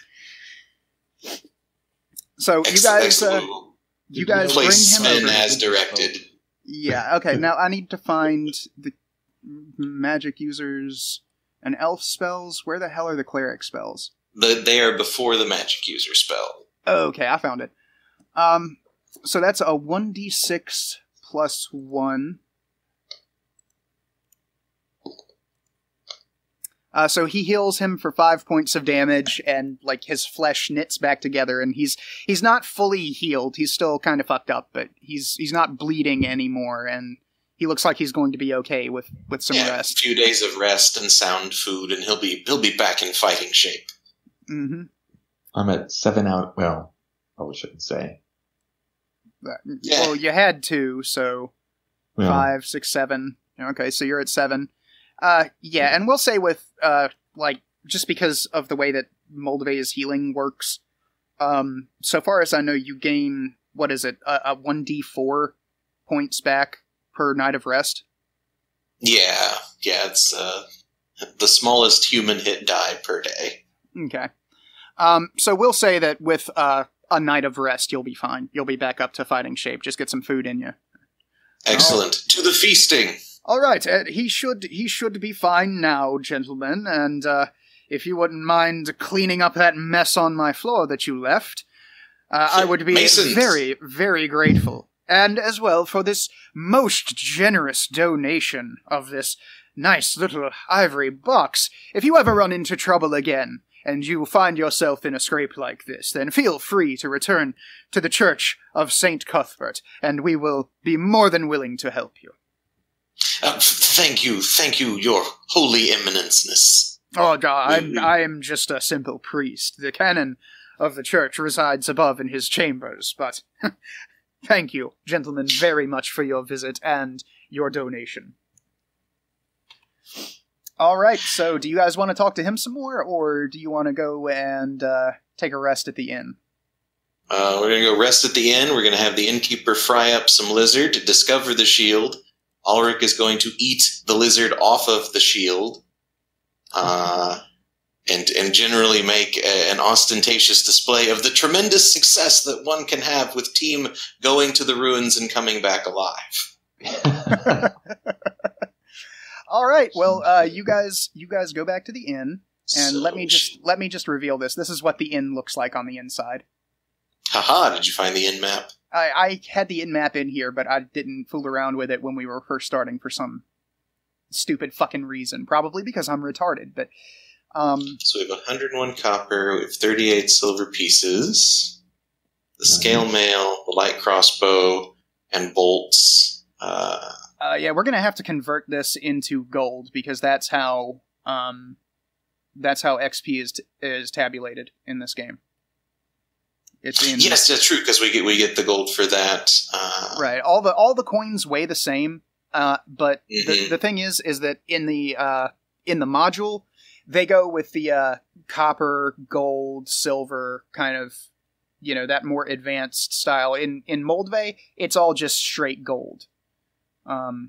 So Moldvay tabulates things like experience in gold pieces, but the module has it all in these different little fiddly small change kind of shit. So we're going to have to convert it. So we'll say 10 copper is a silver piece, 10 silver is a gold piece, 10 gold is a platinum piece. How's that work? Okay, so we've got... So that's what, 48 silver. Oh, we have 48 silver. Okay. Which is almost... Which is 24... It's half a gold. What was your conversion rate to gold? Isn't 10 pieces. 10, 10, okay. So coppers are pennies, silver are dimes, and golds are dollar bills. Basically. Yeah. That works. So we've got just shy of 5 gold pieces out of that. Now, are we scoring XP for treasure and whatnot retrieved as well, or are we a cash only environment? Oh no! If it converts into gold, you guys get that amount of experience. So if you get treasure that has a price to it, and it's not something just like completely worthless, like you found a broken shield or something like that. Like the shield is a little bit dinged up. The one that you took out of the lizard, it's a little bit fucked up. But it's still a +1. It's still a +1, therefore it's full shield price. So let me get my shop out. I put all of this in a fucking thing here. Nice. Shields are 100 gold pieces. So what all treasure did you guys get? We got the box, scale mail, a light crossbow. The box is 50. The box is 50 GP. Box is 50 GP. Which is why he was so damn excited about getting a hold of it. That is a most generous donation to the church. Most people just throw in a few coppers or silvers. Maybe a gold piece if he's lucky. I can only imagine we'll be making use of his services. Oh, it's a good impression to the town. Oh yeah, he was willing to help you guys out because you're, vanquishing evil and shit, and that's kind of the Church of St. Cuthbert's bag. But anything you guys need, Calmert is going to have your back. If he can supply it, you guys can have it. At least up to the tune of 50 GP. Excellent. All right. And of course, if you want to make any other kindly donations to the church, that will ensure his future willingness to render services. Okay, there was the box. The box is 50 GP. Mm-hmm. There was the +1 shield, which, like I say, it's a little dinged up, so it's just regular shield price, so 100 GP. But are we going to use, are we going to sell the shield, or are we going to use it? No, Because fuck, it's we're +1. using the shield. So bringing it back to civilization is the criteria for scoring. Okay. Yeah, basically. If you guys get the treasure back to Hamlet, then, you get to keep the treasure. So even if we decide to just use the shield, it still counts as treasure for us. Yeah. Yes. And I'm going to be exceedingly nice and say that you didn't run into anything on the way back to town, because you were running really fast, because holy shit, that thing almost took Sven's arm off. So what else did you guys get? The scale mail. Scale mail is not on this, so we're going to say that scale mail is basically the same as plate mail, so that's 500 GP.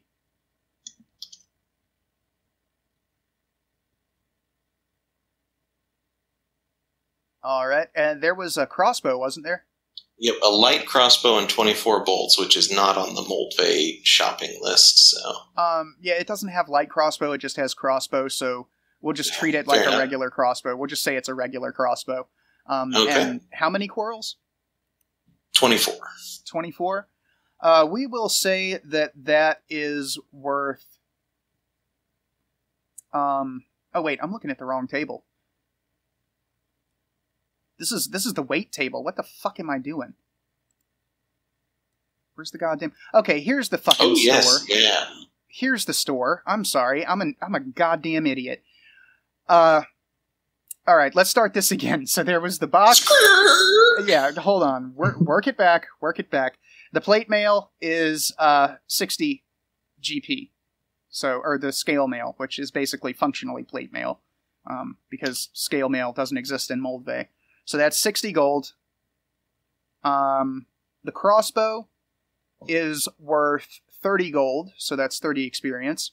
The case with 30 quarrels is worth 10, so we'll say that's 8 because it's missing a few. Mm-hmm. Okay. And what else did you guys get? The shield. The shield, right, the shield. Let me find the shield. Where's the damn shield? Armor, shield. Shield is 10 GP. So, yeah, we'll keep it as 10. That was just... I'm sorry, I don't know what the fuck I was doing looking at the weight table. Jesus Christ.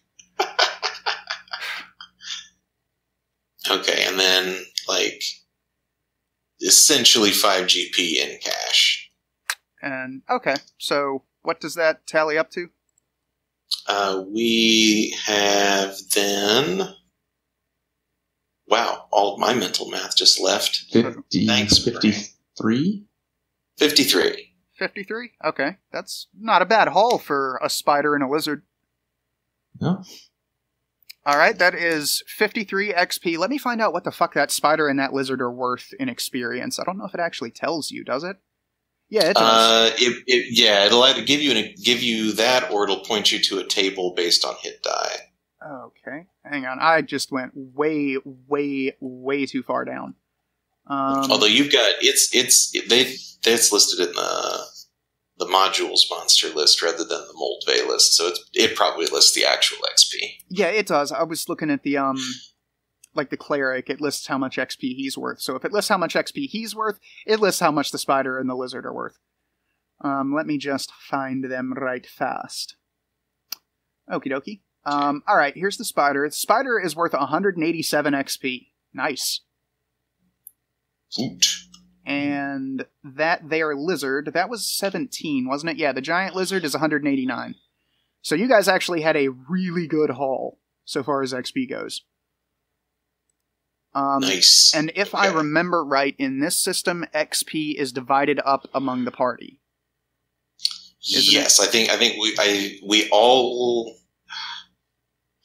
I don't, it's been a while since I looked at the actuals. The way that I've had it played previously is everybody gets the cash XP, and then monster XP is split. Okay, yeah, that works. That's perfectly fine. That preserves the focus on the treasure retrieval versus the monster bashing. Yeah. For no, that works perfectly. Actually, I was if I was designing the system and had time to actually think about it, not while we're recording and playing a game. That's probably how I would have worked it out, too, if I was writing the rule set. Okay, so yeah, the monster XP is for whoever got it, and then the gold XP is divided up among the party.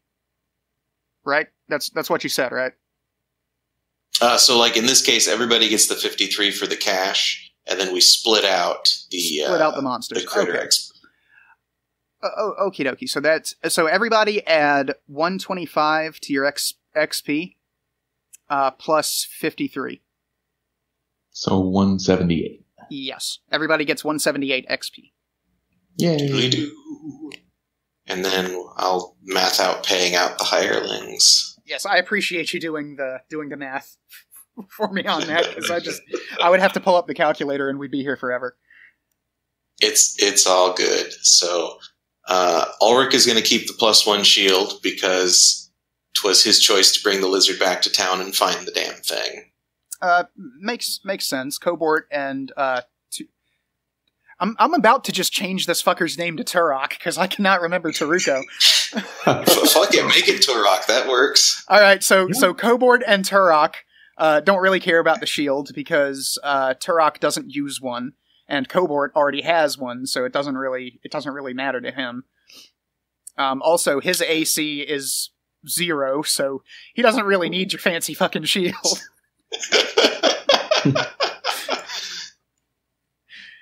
But he would like another meal and maybe some payment as well. Yep. Because I think So you said we it was meal it was 10 and 10% it was of the take.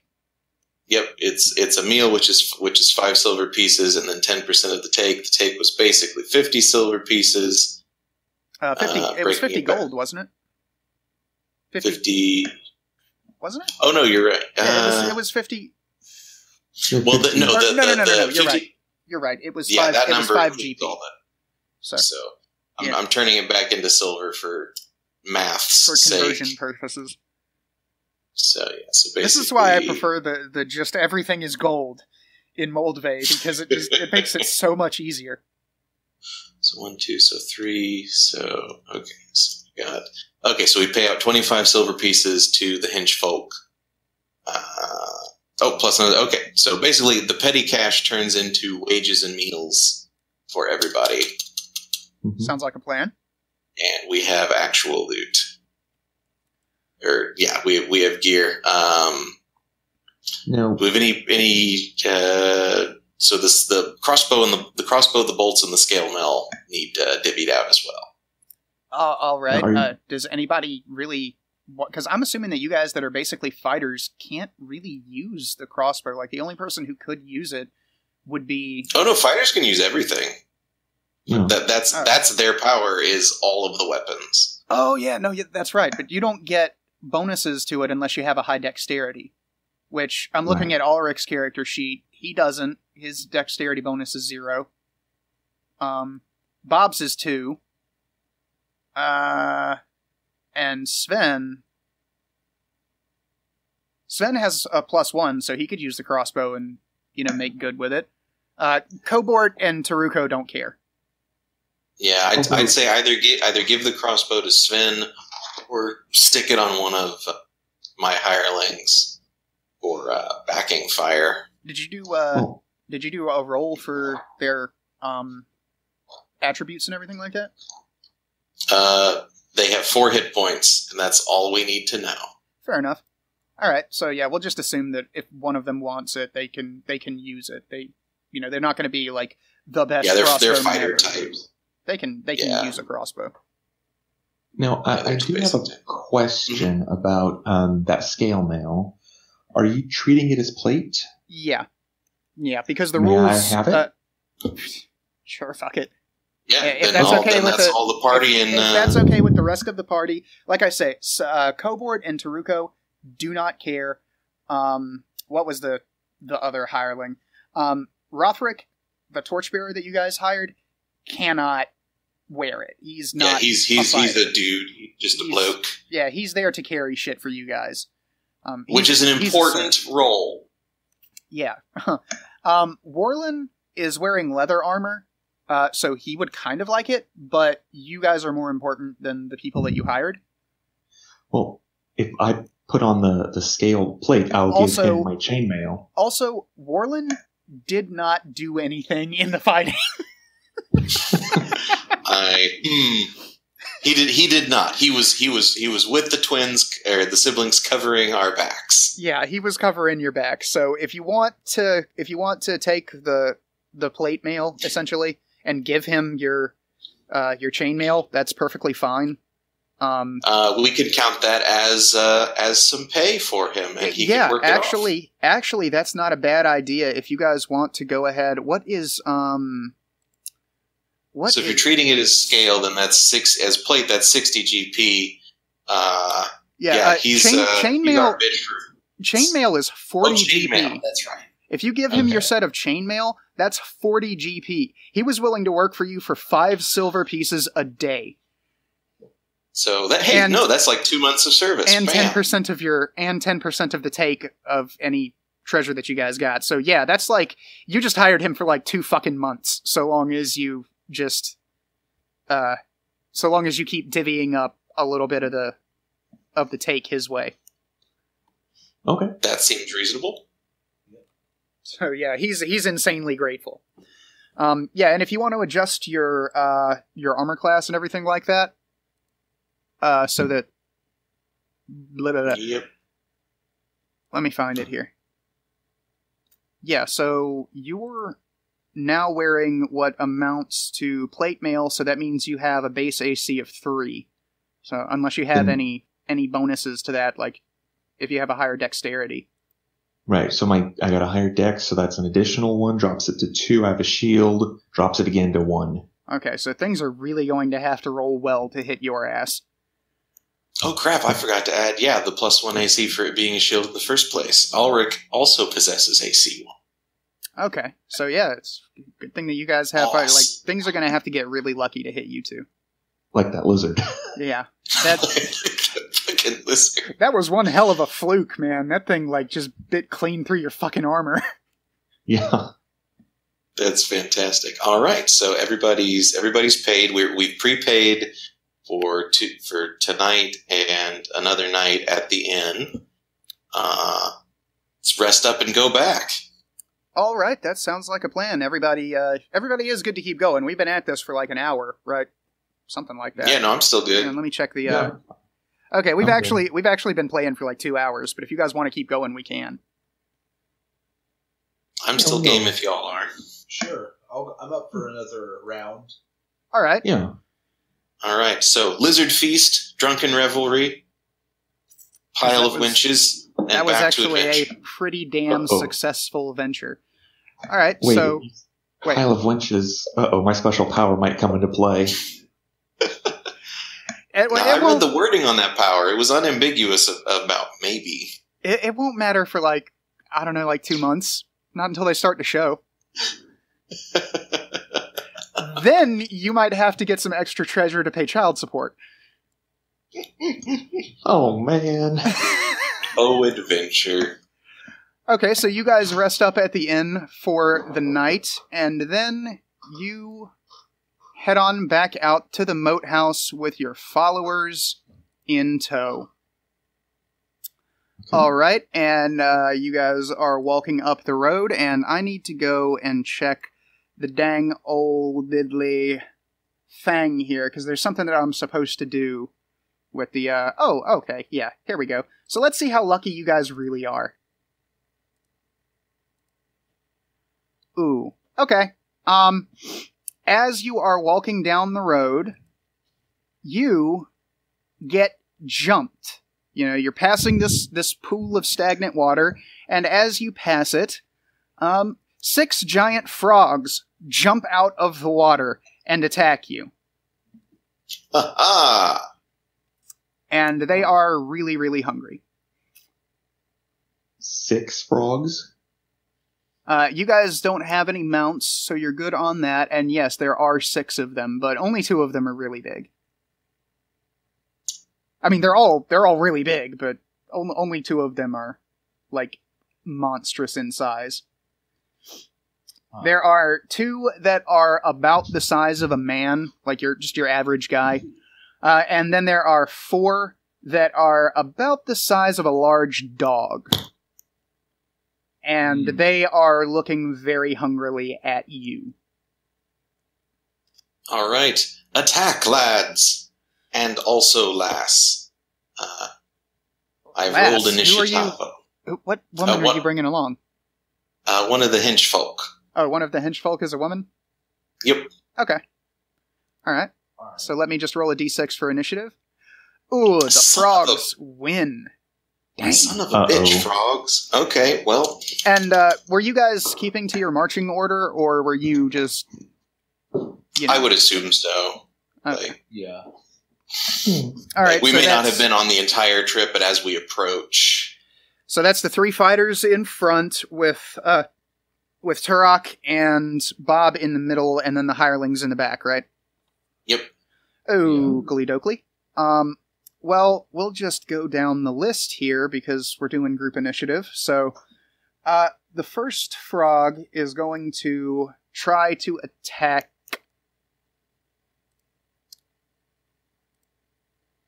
Should really get those hirelings some spears. Ulrich muses as he realizes that they don't have spears. The first frog is going to attack Ulrich, and it misses because, goddamn, that high AC. The second frog is going to attack Sven, and it misses. That was a critical fail. Like, it swept its tongue out at you and, like, picked up a fucking log off the ground and ate it.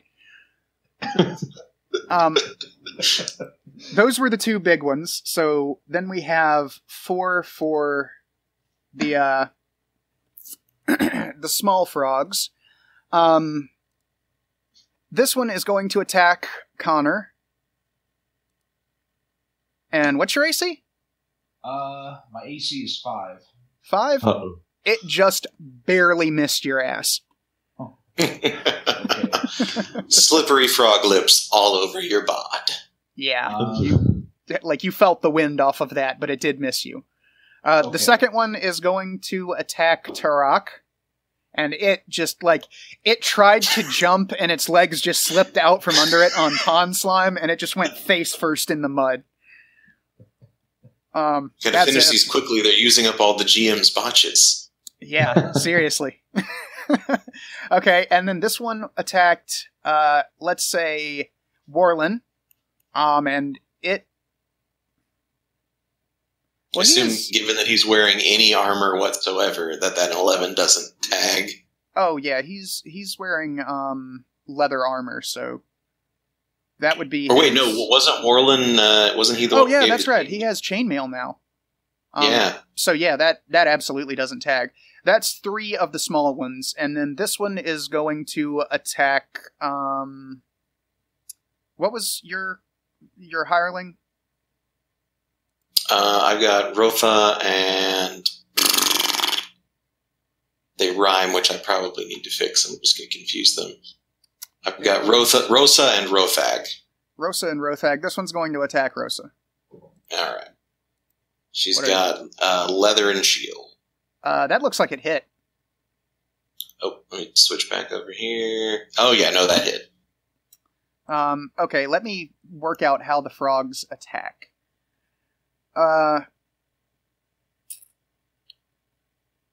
Well, they panic horses. And you guys, I assume, are walking down, like, basically the middle of the road, right? Yeah. Okay, so it was more than 5 feet away, which means that it used its tongue. Which, it's a good thing that we went through all of those rolls before I read the rules on these frogs, because they get a +4 to hit. Oh! So I'm going to say that they just, like, the rolls were right, and, yeah, they missed all of you guys. They just had a horrible time hitting you. Is that an ongoing +4 to hit? Jesus Christ! If they're more than 5 feet away, then yes. But if if you guys close distance with them, they're going to have to attack with, like, bites. So they've got extra accuracy with their tongues. Yeah, basically. Oh, okay. So this one absolutely hit. You don't need the +4 to do that. So the frog latches on to Rosa, was it? Rosa, yeah. Rosa. Okay, so the frog latches onto Rosa with its tongue, and it drags her back towards it, because these things' tongues are really strong. And it bites her. Like, I don't know, on the arm or something. Let me see what its damage dice is. Okay, it doesn't do all that much damage, so it's not that big of a deal, but it's gonna hurt. So this will be a D4 -1. Okay, so it did 1 damage. So it just kind of like almost pulled her arm out of joint. But however, she is now over there where the frogs are. Got it. How many of these frogs are there? There are 6 of them. There are 2 really big ones and 2 that are the size of about a small dog. Or not a small dog, like a large dog. They're kind of big, but like you wouldn't be able to kick it very far if you just like haul off and soccer kicked it. It wouldn't go very far. But you could probably get like, I don't know, 3 or 4 feet. Excellent. I appreciate the how far could I kick it metric of monster sizing.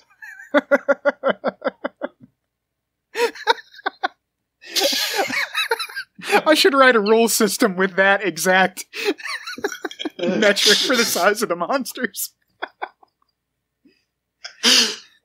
This one, you couldn't kick it far at all. It would break your foot. It's just too big. Okay, Sven says, sorry I have to go mute for now. I can still play, but I will have to type everything, and we won't get to hear his sexy, sexy voice. Okay. Alrighty then. So now it is y'all's turn. The frogs have got their initiative roll out of the way. Their first round, so what do you guys do? Well, I'm going to start with Rosa hacking on her frog. Gonna guess that's a nope. Yeah, she misses. She's still startled by being drugged like 8 feet through a bog by a giant frog. So she just like kind of sibling gets in there, slams into the like her. What does she have? A sword, a dagger, what? She's got an axe. They're both hatchet folk. Okay, so yeah, the hatchet just kind of slides into the dirt next to the frog. All right, then the 13's for her bro. The 13 coming to her rescue. Okay, so he's attacking the frog that she is. Yeah, that she's getting. He hits. Jumped on by. He hits. It's got an AC of 7, so that is a hit. Yep. Roll damage. All right, he's gonna hand it. That's not the format for rolling damage. That's the format for rolling damage. 4. 4. How much health do these things have? I have to keep switching back and That's forth. an excellent question. This is one of the small ones that has her, right? Yeah. Not one of the large ones. Yeah, Okay. one of the small ones.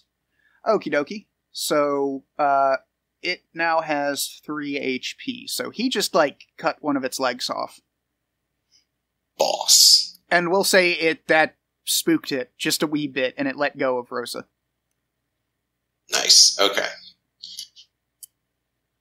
All Then right. Ulrich will have it, one of the large frogs, and that'll be all the folks I've got control over. Okie dokie. I would like to shoot. So you're gonna hold on just a second. Let me get done with Ulrich's thing first. So you're gonna you're going to hit one of the small frogs or one of the large ones? One of the large ones. You rolled a 13. You hit it. Roll 13. Yeah, it's an AC 6. Okay. But why are we reloading? Don't reload. Okay, hang on. I'm gonna pull up a notepad right fast so that I can keep track of all the damage. No worries. Actually, I'm gonna do this on my laptop so it doesn't get in the way of everything else.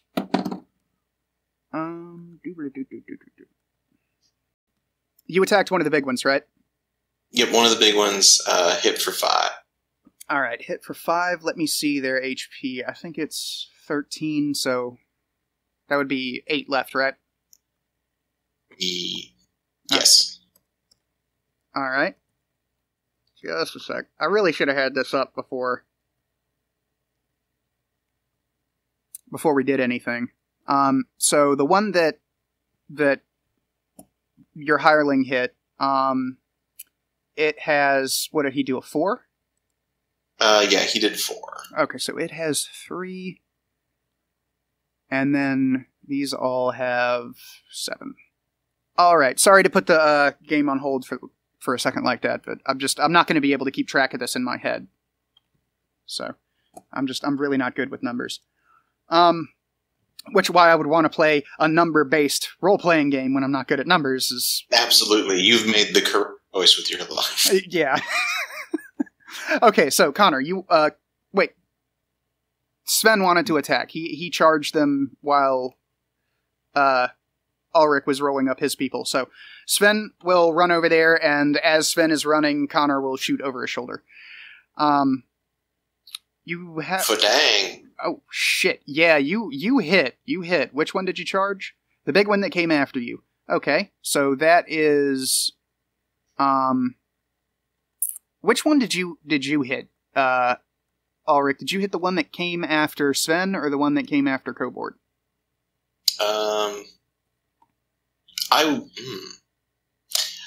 I didn't declare, so 50-50, high is Sven. High is the one that came after Sven. Sven? Alright, that is Big Frog 1, so it now has 4 health. Good deal. Alright, Connor? Roll your attack. I'm going to go ahead and shoot the frog that bit one of the hirelings on the arm. I think Okay. that's the larger one. So. No, that was the small one. Oh, okay. But that one is almost dead, so you can probably kill it. Yeah, I'll go ahead and try to finish it off. So Alright, roll to hit. That's a d20 plus 2. Yep. 1 sec.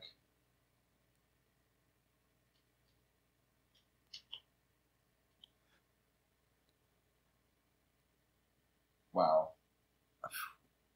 Okie dokie. Yeah, your arrow goes into the pond behind the frogs. Okay. Alright, who else do we have? We have Cobort. Spearfishing.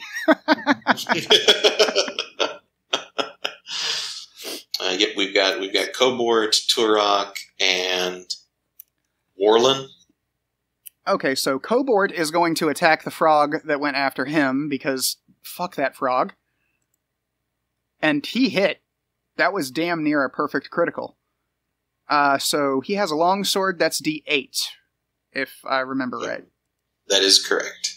Alright, so that's 2 damage to the second big frog, so it has 11 health.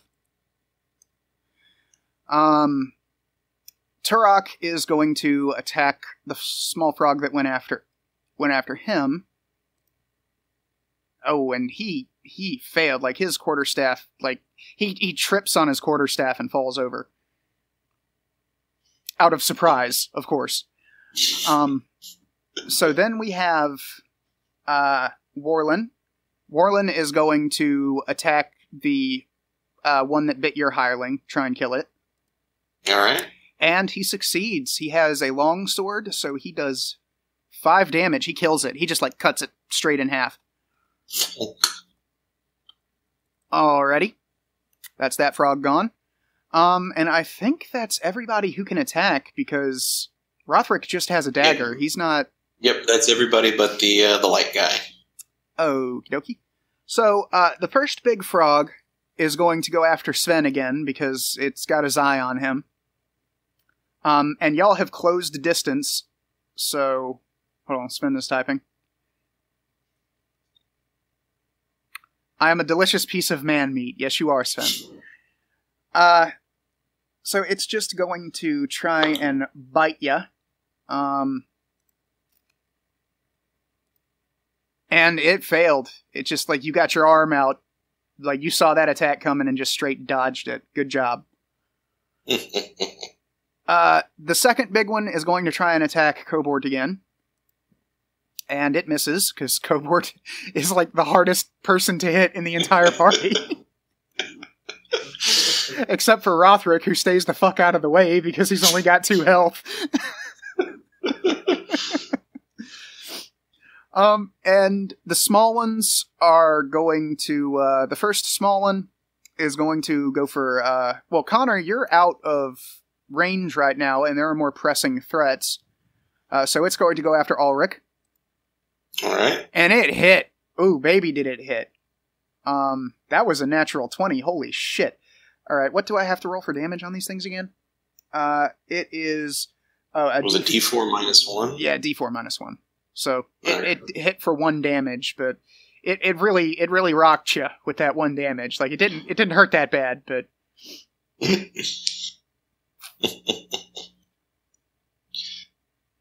And then the second one is going to attack... he's going to take an attack on Turok, and if I'm remembering right, he misses. I don't remember what Turok's AC is. AC 8? Yeah, he missed. And the last one is going to attack your male torchbearer. I don't remember his name. Rothgar? Yes. Okay. The last henchman, Rosa and Rothgar. Oh, and that one, once again, it went for it and slipped on some pond scum, face first in the mud. Alright, and that's all the frog's turn. It's you guys' turn.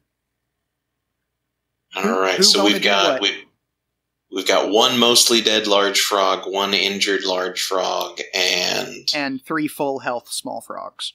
3 full health small frogs. I would try and take out the large frog because they're a little bit more dangerous, but it's up to you guys. Ulrich is going to rally his dudes and dogpile on the big frog. Okay, which one? The one that's still alive. Oh no, that's right. Yeah, we got that's right. We just killed the little one. Yeah. We'll go after the full health one. Okay. All right. Let Sven contend in glorious reptilian combat. So that's Ulrich's hit. Yeah, that's a hit. That's definitely a hit. So damage 6. You attacked the one that was at full health. That was the one that was full health. Well, it wasn't at full health, but it was. Well, the significantly healthier. Okay, so that's 11 minus 5 or 11 minus 6. 11 minus 6. 11 minus 6 is 5. So okay. And then Rosa hits, or is a 14 a hit? They have 7 AC, so yeah, that's a hit. Okay, and then so she hits for 5. She killed it. All right, crack. And then Rothag will go after one of the other little ones. Alrighty, we'll say it's the first one. Missed. Too bad. Nope. All right. All right, so. That's all of your guys. So, who else is going to attack? Sven. Sven is going to attack. Okay. The big one that came after you, that is a hit.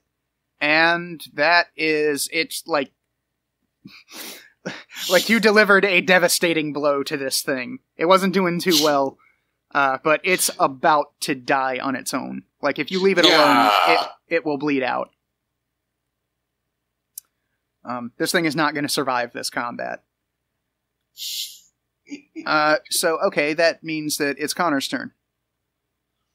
Alright, if the other big one that went after Sven is almost dead, I guess I'll go for a smaller one. Alright. So, which one? 1, 2, or 3? Which one has the lowest? They all have the same health. They haven't been hit yet. I guess I'll go for... These frogs are really lucky. Everyone who's tried has fallen face first in the mud. Okay, I'll just go for number 1. Okie dokie. Roll a d20 plus 2. Yeah, you missed. Damn. They have... Well, yeah, they have the same... All the frogs have the same AC, so it's 7. So you have to roll at least a 13 to hit them. So yeah, your arrow also sails over it and gets stuck in the muck, so that's 2 arrows gone. I'm assuming you're using your regular ones, not your poison ones. Yeah, I'm using my regular ones. This is a small mob. I'm not going to waste a poison. Okay. Alright, now it is the other torchbearer's turn, so Warlin is going to make his attack on... let's try and kill that big frog, because it's still kind of dangerous. Oh, yeah. He hit it. Okay. D8 damage, yeah, he just straight fucking cut it in half. like, lopped its head clean off. Like, Warland is a beast. And then there is, what's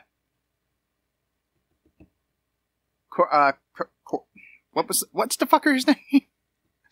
It starts with a K. Tour? Cobort. Cobort is Oh. going to attack with his long sword. And he misses. Just, like, swipe to the side. Nothing doing. Turok has recovered himself, and he is going to swipe at one of them with his quarterstaff, and he hits. Let's see, that's a 1d6. A 4. Alright, that means that one of these is down to... We'll just say it's the first one. Is down to 3 health.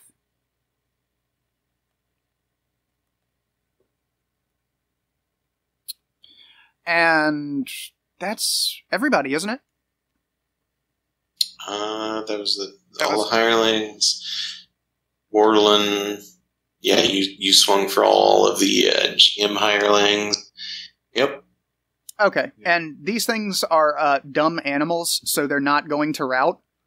So they're just going to come after you again. The small frog number 1 is going to go after Ulrich. Alright. And it did not hit. Haha, feeble beast. Small frog 2 is going to go after Sven.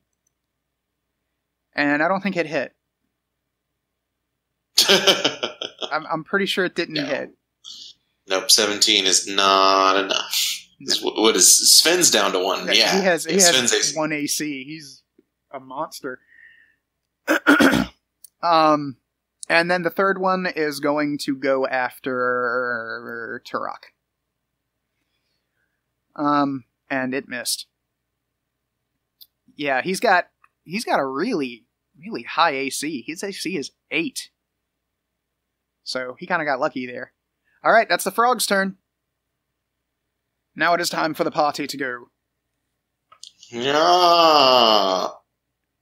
Let's see, so we have status check. We've got one half dead. No, all dead. We killed both the big frogs, didn't we? Yeah, both the big frogs are dead. You have 1 injured small frog and 2 full health small frogs.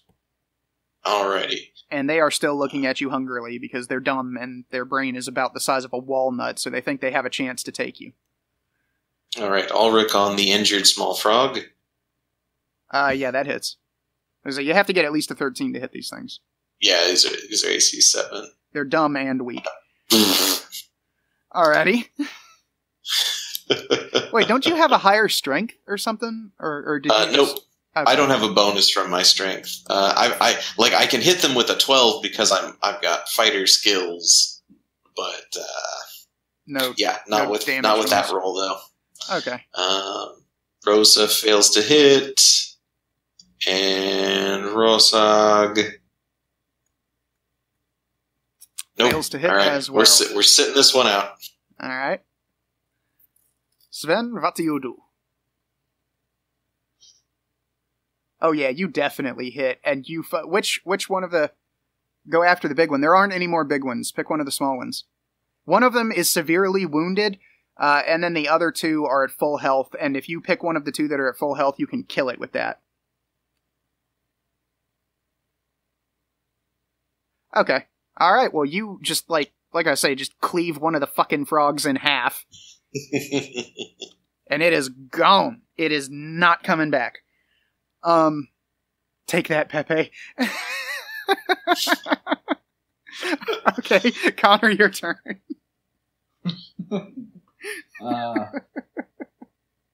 Yeah, I'll go after the, I'll once again attempt to go after the injured one. Alright.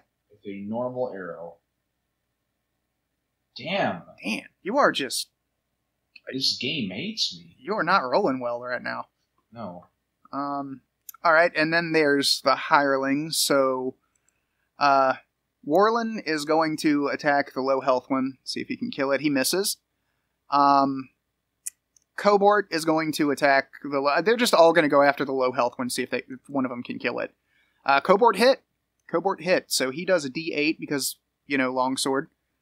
1 damage. Nice. You're killing it by degrees, guys. You're killing it by degrees. 1,000 tiny cuts. Alright, and then Turok is going to go after the injured one, and he is having shit rolls, too. A 3. Everyone is fired. Way to go. Way to go, dumbass. And I think that's everybody, because, like I say, Rothric is not a fighter. Yeah, he's non-combatant. Yeah. I wouldn't even give that guy a bow. He's like a peasant. He's actually, his background is that he's a serf. So, yeah. He really is a pleb. Yeah, he actually is a pleb. Warlin is ex-militia, though, so it makes sense that he's kind of a beast. Alright, the horrendously injured frog is just not going to get the net, and it's going to try and attack, your male hireling, Rothgar, that was it. And I'm assuming that's a fail. Yeah, he's got leather, so that's okay. Not enough. Not enough. Alright, and the other one is going to go after, Ulrich. Nope. No dice. Alright, y'all's turn. Splork. You have 2 frogs left. I want to get at least 1 hit, please. There'll be other opportunities. Trust me. Alright, Ulrich hit. Eat it, small frog. Which one do you want to attack? Injured. Injured one? You killed it. You did, massively more damage than is required to actually kill this thing. Was it, you hit it so fucking hard it split in half. Rosa is, her arm is still far too sore, and he's far too concerned for her to be of any effect. Alright. they're gonna spend whatever portion of their movement they have available to go sit with the other torchbearer.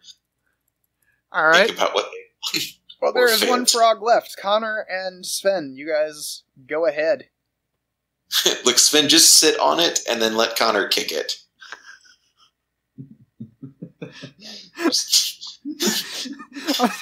Don't tempt me, because I might make up some shit in my head for a difficulty roll for that. Just have Sven sit on it, and Connor comes up and just stabs it with a fucking arrow. Like close range melee. Now I'm not missing. Dodge this, motherfucker!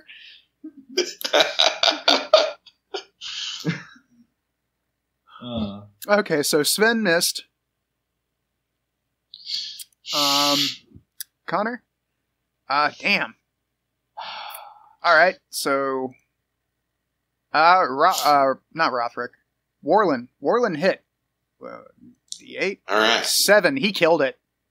Alright. Just sliced it right in fucking half. Now, if I remember right, y'all cut one of the big frogs in half, didn't you? Yes, I think Sven bifurcated one of them. Because you just hit it so goddamn hard.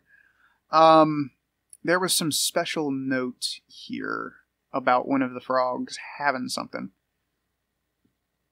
Yeah, okay. In the belly juices and viscera of the frog that has been cut in half, the large one, you notice a glint, a shiny glint. So does someone want to go over there and dig in the frog guts and try and figure out what it is, or? I will. Okay. Well, picking it up and cleaning it off, you find that it is an amethyst, worth about 100 gold. Score. Absolute score.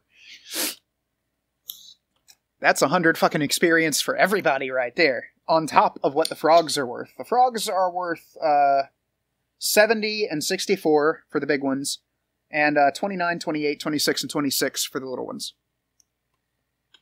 So, but we can worry about tabulating all that. Well, that's needlessly not round. Yeah. Thanks, Gigax. He liked to be So- difficult, I'm discovering. The further that I get into original D&D, I'm just like, Gygax like to make things rough on people. I invoke the spell of rounding to the closest number. So that's 70 per large frog. What was that, 30 per little Actually, one? that would be 70 and 60. 70 and 60. Oh, Because There it's we go. 70 and 64. thank you.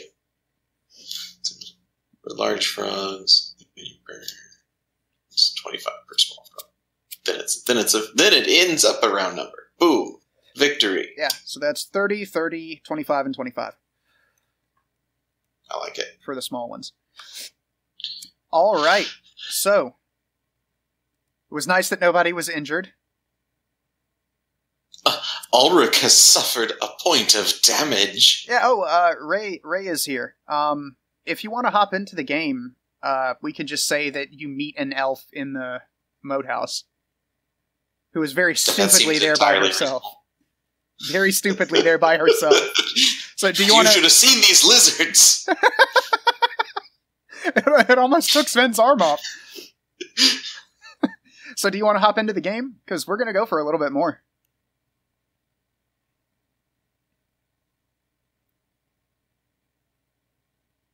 The Hermic is mooted. Yeah, if you have a mic, you can jump into the voice chat if you can. Oh, okay. All right, let me grab the dangle link for the... Well, it should be in the, Yeah, if you scroll up, it'll be there. Yeah, if you scroll up a little bit, it should be right there. Yeah, just a little bit. Right above that picture of the glass globe. Too broke. Okay, well, when you type in the Roll20 chat when you get there.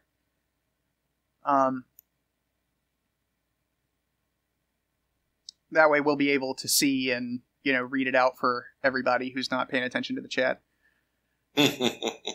All right, well, you guys are well on your way, so I'm assuming that you make your way up to the ruins of the Moathouse again. Indeed. Because you're not going to let some little frogs scare you off. We're still AC1 and kicking ass. All right, well, let's let Ray get in here, and then we can introduce her character. Excellent. I want to step away for just a second, refresh my water. Sure thing. Okay, Ray is in. The chat's working for you and everything, right, Ray? Okay, there we go. Alright, so we'll wait for Dude to get back, and then we will continue on. But yeah, you guys are actually doing really well. And Connor, I think you've used up all of your crap rolls, so hopefully in future fights you'll be able to actually do some damage. Hopefully, yeah. Yeah, I also used up a decent amount of my arrows, which I'm not happy about. You only missed, like, what, 2 shots, 3 shots? Something like that. No, I'm down to 16 total arrows. All right, well, if you want to try and go find them, there's nothing else in that pool. Like, that pool is going to be clear. Like, the frogs were there when you guys first came through, but they didn't see you. I'm gonna try and retrieve them then. I need to roll a d6, right? Yeah, if you get above... if you get 4 to 6, you recover your arrows. If you get 1 to 3, then they're gone. You can't find them. So 1 to 6, I retrieve them? No, 1 to 3, you can't find them. 4 to 6, you retrieve all your arrows. No. Nope. Don't drown yourself in the moat. It's not worth it. He's just going into that puddle that the frogs were in. Oh, okay.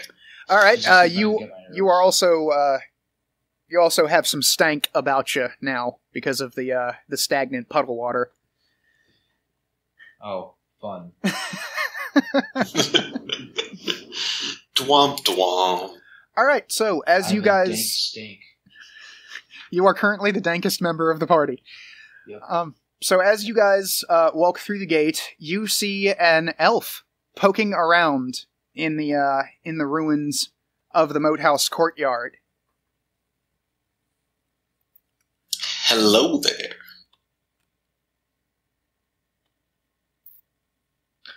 So, this is kind of that RP character interaction thing. Go. Hi. We're We're trying to get treasure. Why the fuck are you by yourself? It's dangerous. Who killed the rest of your party? Sven is awfully trusting. He yells out, "Join us." Ray says, "'Cause I'm an elf, I do what I want." That is the elven way. I like the cut of your jib. Indeed, Sven. More swords, more glory. More glory, more swords. That is generally how these things go. Of course. Okay, so she joins the party. Awesome. Y'all have a whole other elf. Wow. Bitch it. We're going through those main doors up those steps. Alright, like I say, there are other areas in the courtyard that you can go explore if you want to. But if you want to just bust up into the house area of the Moathouse, you're more than welcome. High value. We gotta make some cash to pay these blokes. Alright. I mean, like, Warland is already on your side. You just paid him for, like, 2... Like, y'all are his best fucking friends. He loves you guys. He would die for you right now. Y'all just paid his rent for, like, 2 months. We assumed she did. Oh, that's out of character. I thought that meant of course. Sorry, I was using internet leet speak slang. My bad. Did your character say yes? Do you want to join them, or do you want to just, like, tootle off by yourself and get jumped by a giant spider? And or lizard. And or lizard. There are giant lizards here, and one of them almost bit Sven's arm off.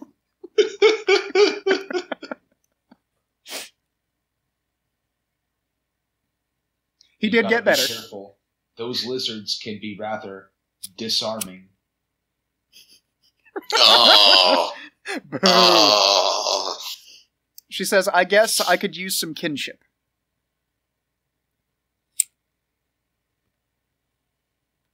Just don't be bitches. I see what kind of elf you're playing, Ray. Alright. Just don't be bitches. You guys think you can handle that? There are no... But the only bitch here is evil. And by bitch, we mean it's going to be our bitch. I guess we know what kind of elf you're playing, too. I guess I shouldn't say evil. But yes. Haha! Alright. Okay, so do you guys are going in the steps, up the steps towards the house? Yep, high value targets. Let's go. Alrighty.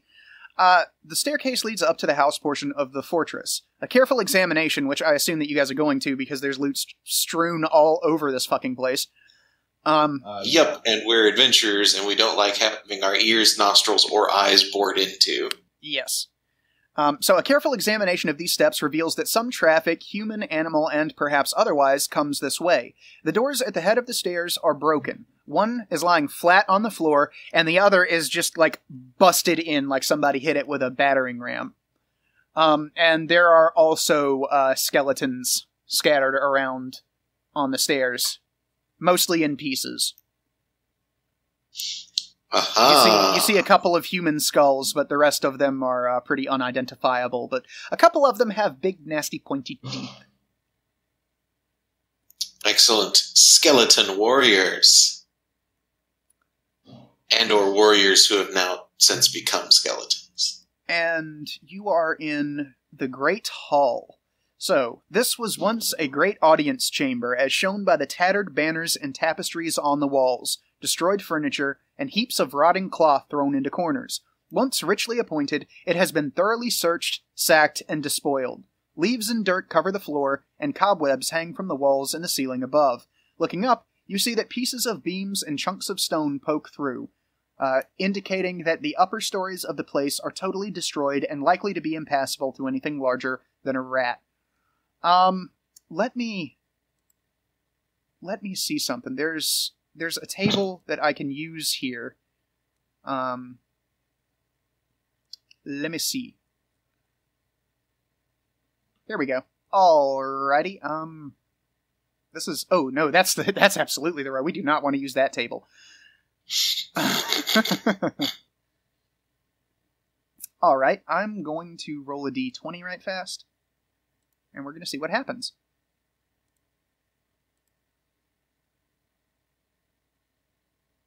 15. Okie dokie. Ooh. All right, that's not too bad. All right, as you cross into the threshold and notice all of that, wild shit that I just read off, you see a large cobra coiled up in the center of the room, and it doesn't look too happy to see you. Now, when we say large, how far could we kick it? How far could you kick it? Well, if you got it, coiled up into a little ball, you wouldn't be clearing any football fields with it, but it's pretty fucking big. Let me see here. Hit die 1. Okay, so it only has 1 hit die. Okay, somebody who's more experienced with this, explain what hit die I'm supposed to be using for the monsters. Just like a D8? D8s. Okay. Universally, they are D8. Alright, let me just find my D8 over here, because I have brought some with me. That's four-sided. Alright. I know how much health it has now. Okay, so there is a big ol' fucking snake. And it doesn't look happy to see you. What are the possibilities of sneaking around this? I haven't even tried sneaking yet, and that's one of my skills. It sees you. It knows that you guys are there. But if you can personally get around behind it, and I'm going to make a check whether or not it sees you, you're going to have to make I forget, what are the thief abilities here? Let me see. Okay, so I have move silently. Let me check your character sheet right fast, because you have thief skills.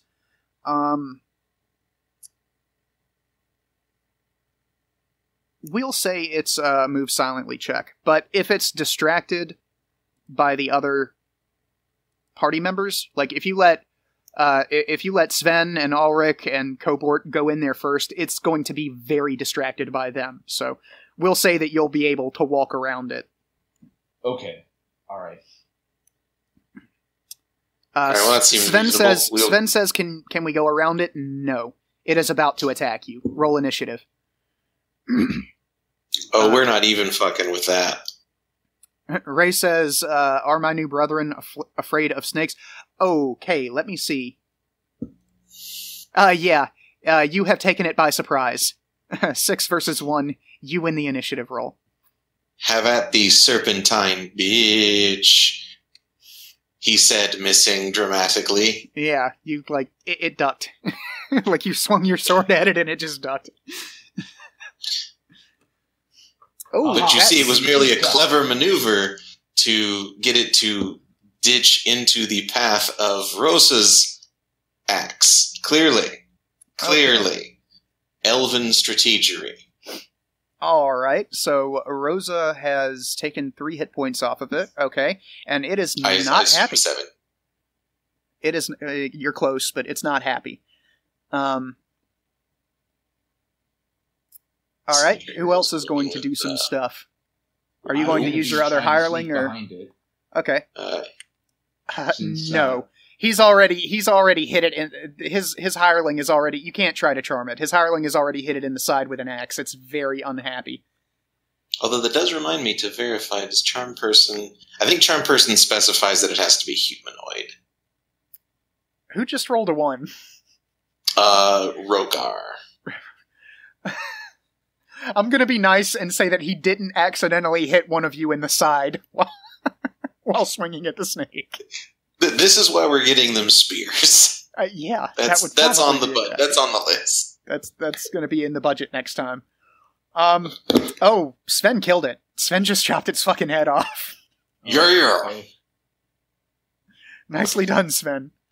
But Connor, keep that backstab thing in mind, because you actually do get a +4 bonus to hit, and I think a damage bonus as well if you can get behind it's a double damage if he hits behind. Yeah. Double damage, that was it. That's why I wanted to do that, because I figured if they're engaging it, I can sneak behind it, and it'd be a lot easier to hit. Well, the thing is that there was... Oh, hang on. This fight might not be over. As that snake's head falls to the ground, out of the darkness of the corners of the room, 4 more of them slither forward and attack you. Oh, Excellent. fun. Yeah, so if you stay out of the way, then you can get behind one of the snakes and try to backstab it, Connor. But right now, they're kind of going towards the fighters, but y'all still have the initiative because that one failed its roll. So if y'all want to go ahead and keep attacking, which means, Connor, you get an attack, Ray gets an attack, and then Warlin gets an attack, and wasn't there somebody else? Yeah, Cobort and Turok. Okay, so with this attack, can I backstab it? You have to be behind it, and they're coming from the walls towards the party. So if you fire a bolt at one of them, you can try to hit it like that, or an arrow. But if you let them get distracted with the other members of the party, because I don't think that the party's going to be able to kill them all, this round, then you can try to get behind one of them. I'll go ahead and try to get behind one of them. I want to test this out. All right, and let me just write down...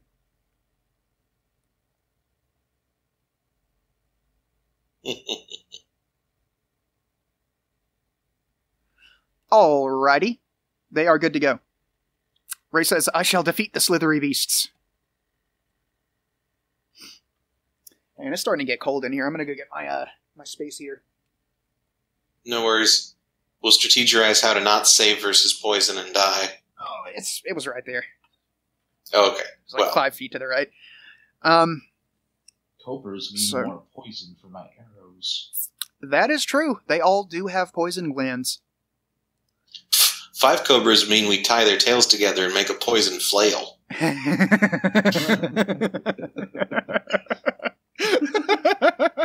I'll allow it.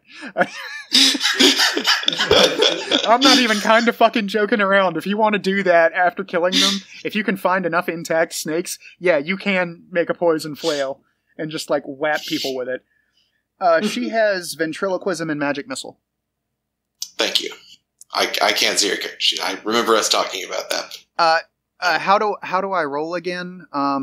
Switch between the name and the character from now on when typing, just to figure out how to. Okay. Well, over on the left side of the screen, there is a little taskbar thing, and there's one 20-sided dice button on it, and it'll bring up a dice roller. And you can just click the dice buttons like that. I just clicked one of the buttons, and it rolled a d20.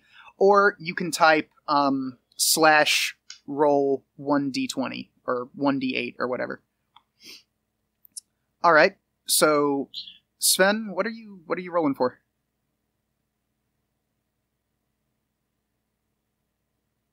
Misclick. Okay.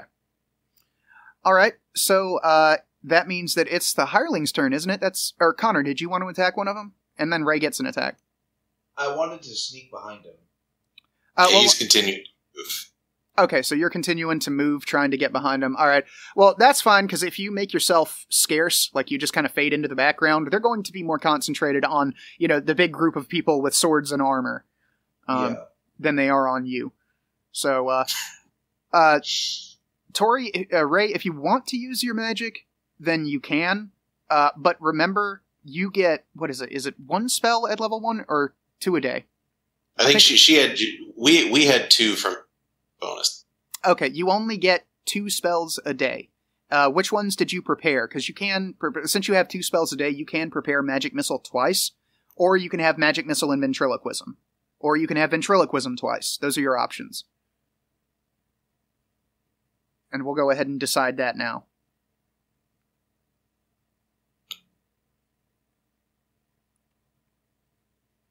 Speaking of which, same to you, Ulrich. Which spells do you have today? Well, I was just slotting one of each, although given the option and vowing to wisdom, I think 2 barrels of sleep is the way to go. Probably a good idea. Okay, Ray says that she's not wasting her magic on fucking snakes. She's going to attack with her... what weapon do you have? I think she's plate and sword. Yeah, she's got a 2-handed sword, which with a... Oh, Jesus, that's right, yeah. With +1 to hit and +1 damage. She's a beast. All right, so which snake are you going to attack? There are 4 of them. 1, 2, 3, or 4. All right, two-handed sword. Yes, she's going to attack 1. All right, roll a d20. And then we add 1 to the result, because you're, like, an obscenely powerful elf. She's been doing pull-ups off those oak trees for 100 years. Let me check their AC right fast. These guys have 7 AC. So you rolled a 16, you hit. Roll your damage. I want to say a two-handed sword is a D10, isn't it? Two-handed sword is D10 plus 1 for her strength. D10 plus 1. So roll a D10, and then we'll add 1 to it. Ooh, okay. This is a little bit less impressive than it could have been. But, I mean, it's hard to hit a snake with a two-handed fucking sword. So you did 2 damage to it, so it's got 6 health left. It's not bad. Alright, Connor, you said that you're going to sneak off to the side. The snakes are very, very concerned with the big group of people swinging swords and axes at them, so they don't notice you. Okay, I'm going to try and aim for the... They're kind of set out a little bit, like if you want to use the room on the map, the snakes are basically here, here.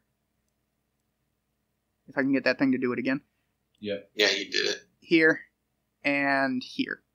Coming out from the walls. They're kind of like pointed towards the opening. But like I say, they're more concerned with the group of guys with the swords than you kind of sneaking off along the wall. So if you want to go left and try and get behind the first snake, and it's, left to right. 1, 2, 3, and 4. So if you want to go and get behind the first or the fourth snake, you can do that.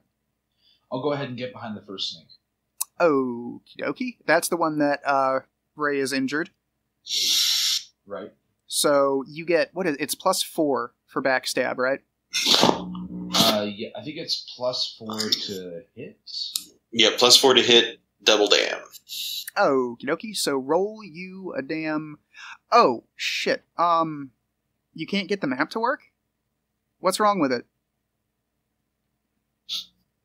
You have to scroll with the sidebars. You can't click and drag, unfortunately. Yeah, that would scrolling up and down and clicking the panning, which zooms in and out. Yeah, there's a zoom function up on the top right. Yeah, it's kind of a big map, so if you can get it to if you can get it to zoom out where you can see most of the building, you're not going to need it to be close up because we're not using like avatars. It's just kind of giving you a general idea of where you are in the building. You got it? Alright, so Connor, you said that you were going to try getting around that thing? Yeah. Alright, Ray's good. Here we go. Alright. So, yeah, you hit it, so roll your damage for your, what are you using? You have a close-up weapon, don't you? Or are you just, like, hitting it with your crossbow? I'm hitting it with my longbow, so it's 1d6 times 2, if I remember right. Yeah. Correct. Okay, so 6 damage. So 6 damage. That's not bad. You killed it. You just, like, straight up, like, you shot your bolt, and it went right in the back of the thing's skull and killed it instantly. Yes, finally hit something. You didn't just hit it, you fucking ended it. It's like, dead snake. Alright, so that was Tori and Bob. That was part 1 of the snake flail. There you go. Yeah, you actually, that one's intact, so you can beat enemies with your snake. With your snake corpse. You can beat your snake. That too. Okay, so that means that now it's Warland? Yeah, Warland's turn. And he has a D8. So he's going to attack the second snake. And he missed. He just, like, I guess this guy's scared of snakes. And then Cobort comes on snake 3. And he hit like a motherfucker. And did 2 damage to it. So, wait, are we doing the, does Moldvay have the critical and critical fails? Nope. Those are later codifications. You can implement something such as that if you like. I mean, I always kind of liked that that little thing. So we'll say if you guys get a critical, it does double damage. If you roll a 20, it does double damage. If you roll a 1, you probably injured yourself. Like you pulled a muscle or you hit somebody in the side of the head. So he did 4 damage to the third snake, so it has 4 health left. And then there's Turok. And Turok hit. Turok absolutely hit. Excuse me. He has got a D6 for damage. Damn. We'll say they went after the same snake and they just straight up killed it. They're partners, so. There you go. Teamwork. Yeah. Makes the dream, which is to not be killed by snakes, work. And that is all of the damn hirelings, and that's all of the party members. So now the snakes get to go. And the snake number 2 is going to attack. I don't know. There's 3 of you guys hanging out in a group, right? Like, kind of. Yeah. Like right under. Connor, you're not a part of it. Like they're concentrated on. They're not going to attack you. Because you're kind of out of range. But there is Sven and Cobort and Ulrich right there, so it goes after Cobort. And it misses bad. It like got its fangs caught in the fucking stone. Just hit the floor open mouth, chipped a tooth. That had to hurt. And then the other one is going to go after Rothgar. And I'm assuming that's a miss. Yeah, he's still leather armor. Yeah, pretty much anything for any of the party under, like, 12 is a miss. Yeah. Alright, so now it's y'all's turn again. Alright, we got 3 snakes left. 2. Two. Bob killed one, and yeah, that's right. Cobort and Turok killed the other. They double tagged. Alright. Suppose just a whole bunch of hacking and slashing's in order. Well, you ain't gonna kill them by looking at them funny. Alright, that's definitely a hit. Which one did you attack? 2 or 4? Closest to him, he says. The closest? Closest snake?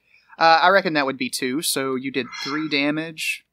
That's 5 health left. Alright. Nice shot, Sven. Okie dokie. So, Ulrich, you hit. You absolutely fucking hit.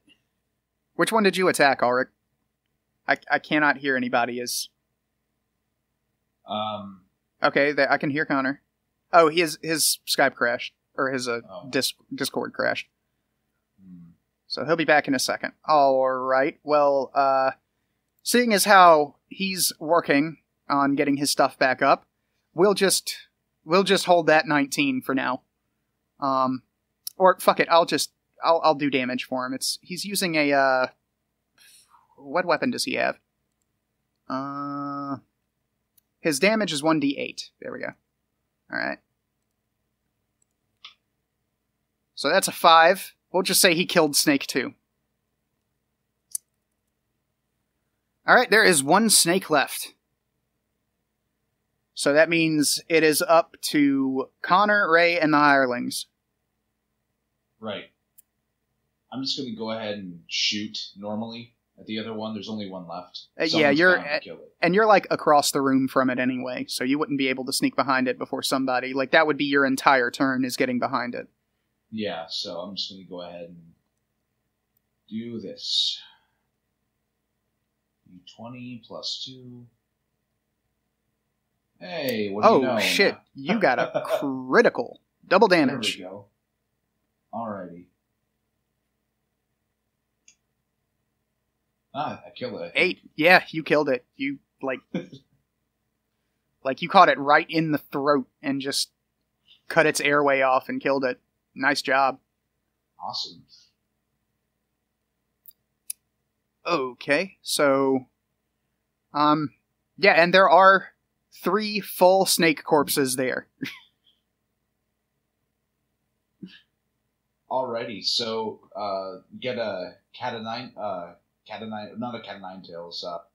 Snake of 9 tails. Snake of 3 tails. James, I rolled your damage for you.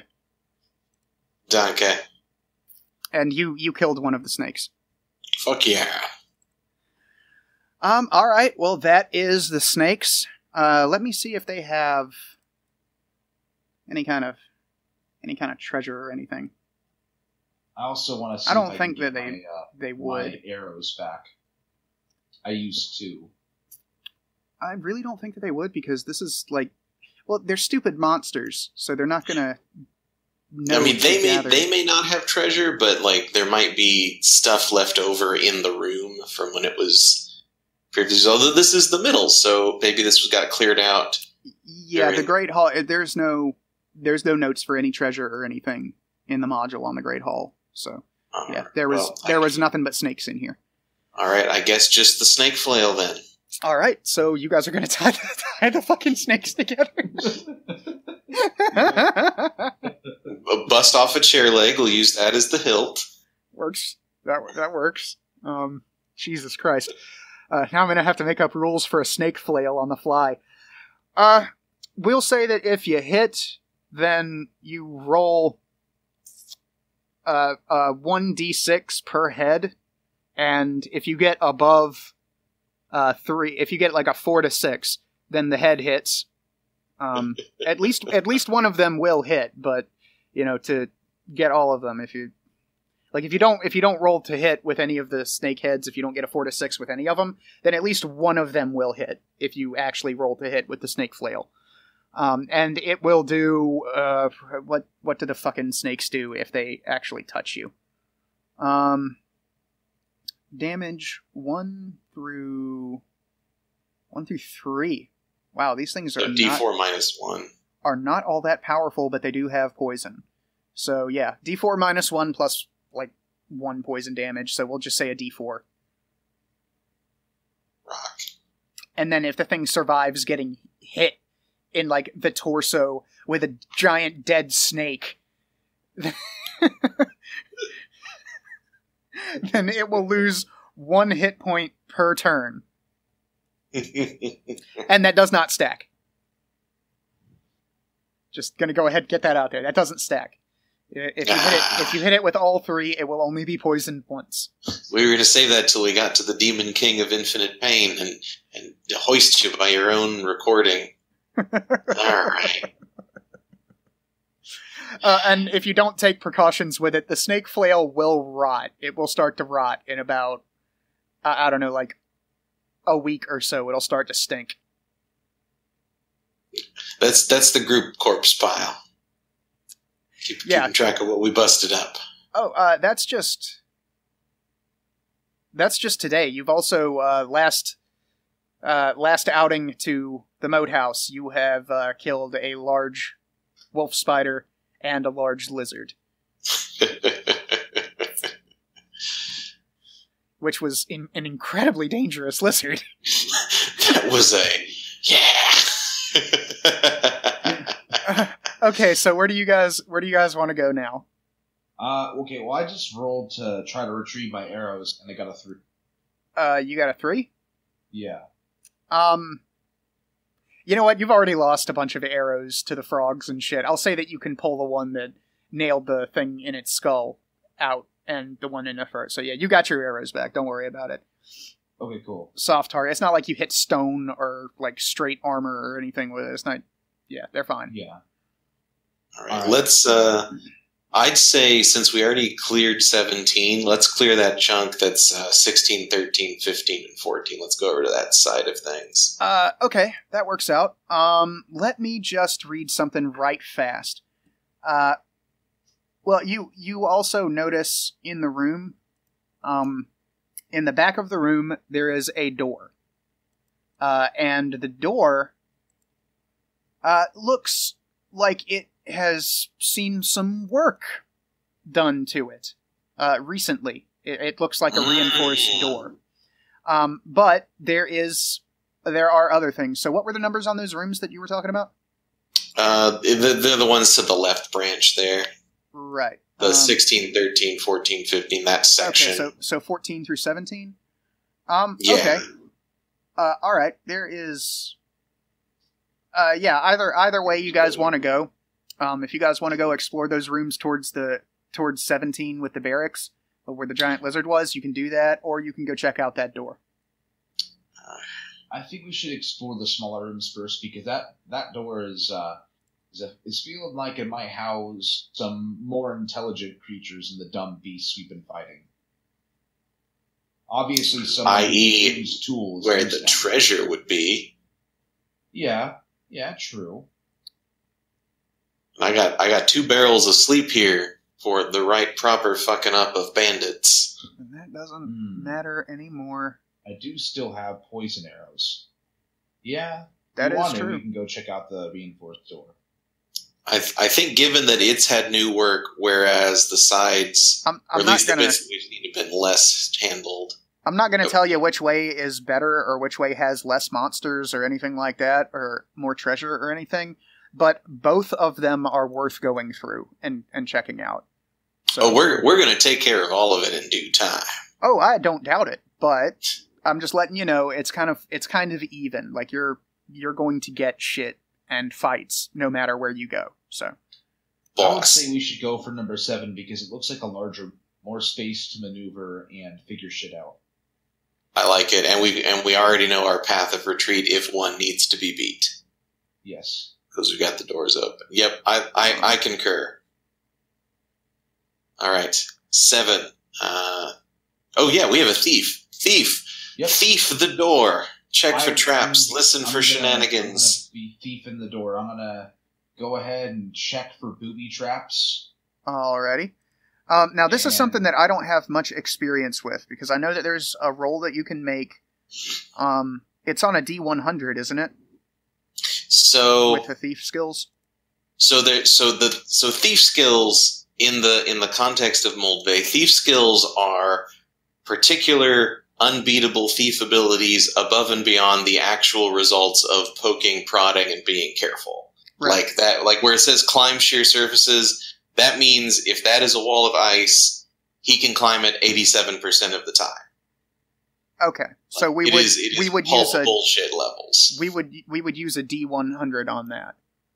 Correct. That would be percentile dice there. Okay, and then if he gets below 87, he can climb the wall.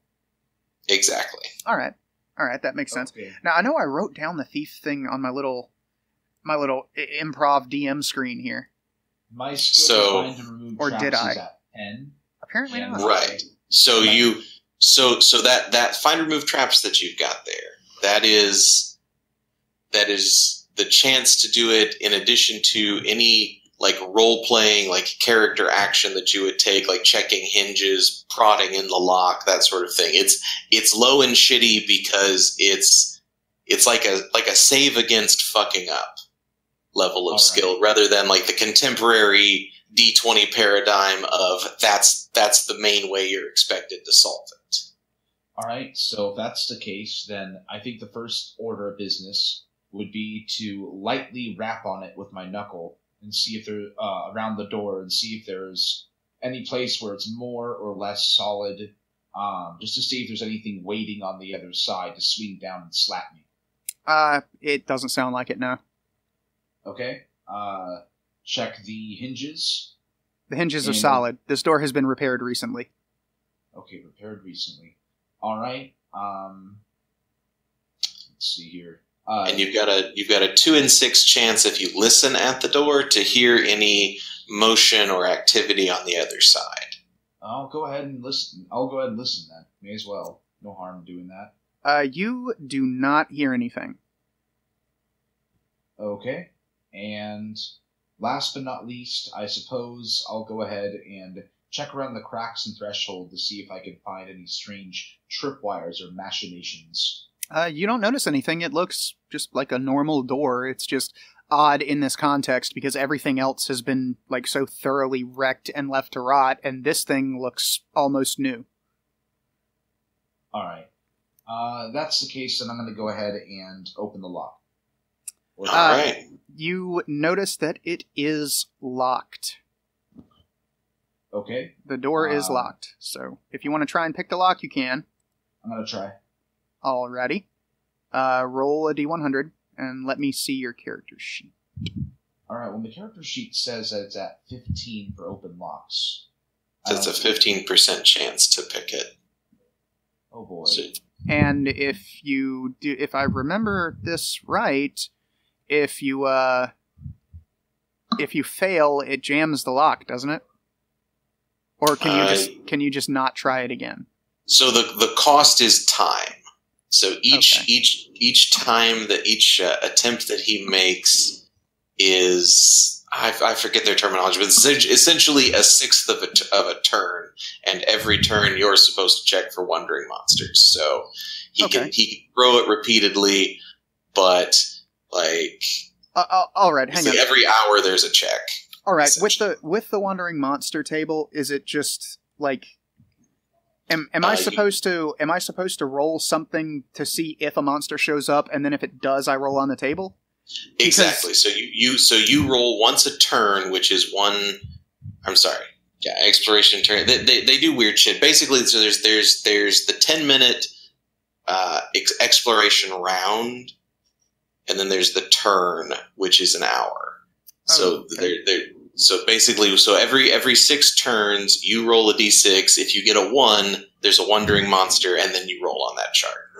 Okay, that makes sense. So I should go ahead and do that because you're trying to pick the lock. All right, so first attempt then. And you guys are good. So. Okay. If that's okay, I want to see if I can go for another attempt. There we go. Time scales. It depends on what the rest of the group wants to do. The hirelings, like Warlin and Rothric, do not care. Warlin is your best fucking friend. He will wait there until the walls crumble to dust for you to pick this fucking lock. Rothric, he's just kind of there. He's following you guys around. You guys just hired him to carry shit, so he'll do whatever you tell him to. Except, like, run screaming into battle, because he's not a fighter. Cobort and Turok also do not care. They are just kind of along for the ride, help out in fights. They're here for the treasure. They're here for the adventure. So if there's something behind that door that they can make money off of, they want a piece of it. So if you guys want to go through the door, they listen to you. You hired them, not the other way around. But once again, they're not going first.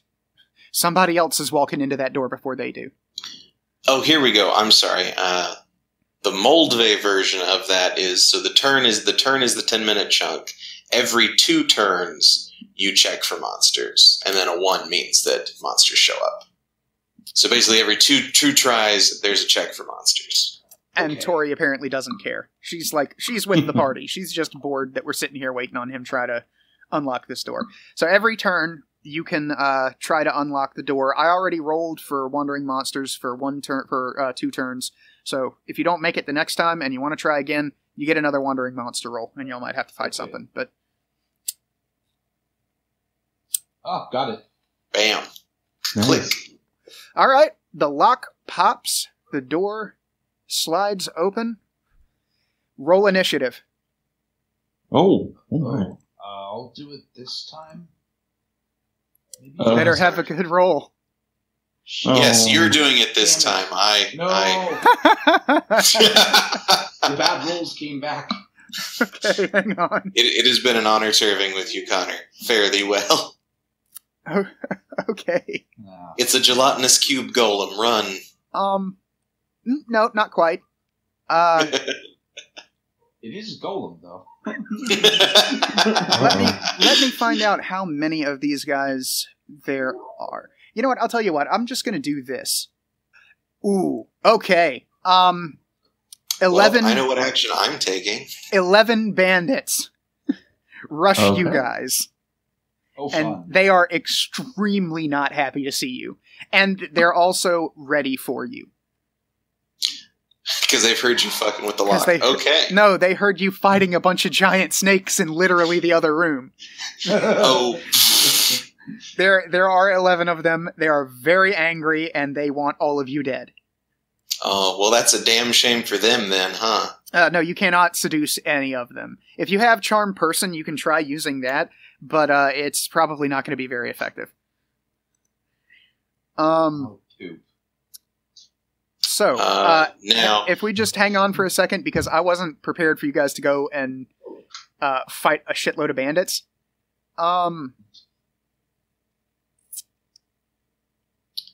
Alright, we are going to just go with... These guys are like level 0, and but most of them are level 0. And they're not all that well equipped. So we're going to say that they have... The vast majority of these guys aren't that well equipped. They're wearing like leather armor, or studded leather armor. That's it. None of them have shields. Most of the guys have halberds. There is a guy in the back of the group with ringmail armor, which is basically chainmail. Because we're doing Moldvay, we'll run it as chainmail, and a shield and a long sword. And he is saying, get 'em, boys. And then there's a guy behind him with chainmail and a shield and a spear. Aha. And like I say, the rest of the guys have halberds. They're not really that well equipped. Let me pull up my screen right fast so that I can get the damage tables on the weapons. I forget where I put that. Alright, so we've got 2, captain types, and a bunch of schmucks. Yeah, pretty much. Like I say, let me get my, my table for the weapons. Basically, I don't know what a halberd does. Is that... I would treat a halberd like a two-handed sword. Two-handed sword? Are you sure you want to do that? Yes. There's 9 of them niggas with halberds. I mean, if it were my game, everything would be a D6, harumph, harumph. But since we're differentiating weapons, they are large two-handed weapons. That's a D10. Alright, fair enough. That makes sense to me. You guys are probably about to get fucked up. Just saying.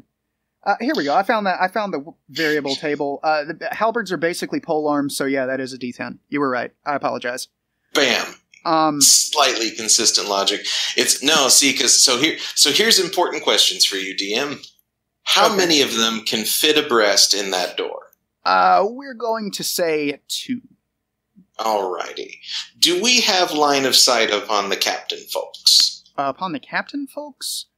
You can kind of see them. They're not exactly in your sight range. Like, Connor might be able to hit one if there wasn't so many people in the door. Because it's kind of being blocked by, the bandits, the mob of bandits that are running at you. Alrighty. So... Let me just get these guys... We're going to have to take care of the rabble first before we go for the big dude. Yeah, pretty much. So, leader has... Ooh, he's actually kind of strong.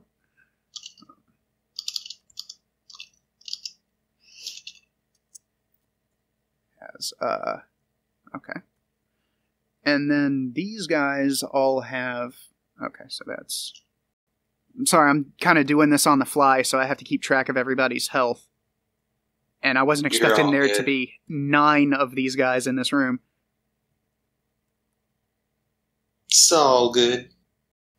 Alright, yeah, like I said, the door pops open, and Connor, you are standing in front of the door, and the leader holds out his sword and says, "Get 'em, boys." And they rush you. What do you do?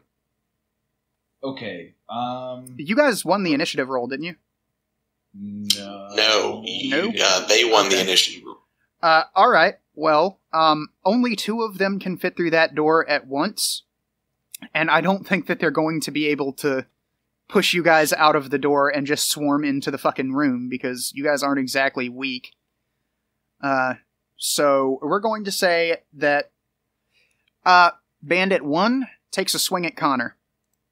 Okay. The wine thing is most definitely a no. They will not be amenable to gifts. You're going to have to kill them. Now, if you kill enough of them, the rest of them might run, because morale checks are... I assume that their morale is garbage, so... Ulrich has a plan.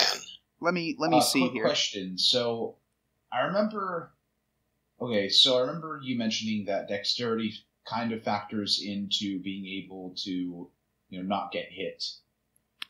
Kind of. I mean, with... I'm still not sure how a lot of this works. But... Usually the way that it works is you will have your dexterity, or you will have your armor class that's based on what kind of armor that you're wearing. Now, if you have a certain type of bonus, like I say, like a dex bonus for lighter armor, what would it be for heavier armor?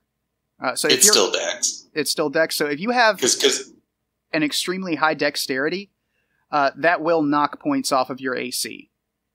Yeah, which I have decently high dexterity. Yeah, your dexterity gives you a +2 bonus, so that will knock 2 off of your armor class, which means you're harder to hit. However, you're wearing leather armor, which I don't remember what the AC bonus is for that. Leather is wait, that I got AC? it. Leather armor is 7, so you have a 5 AC. Okay. So Yeah. it's right on your character sheet. So that So if they're level 0 schmucks, they've got to get a 15 or better to hit you. yeah, and that one just got a 16. Boy. Incoming. Ooh. Well, Ooh. How much health do you have?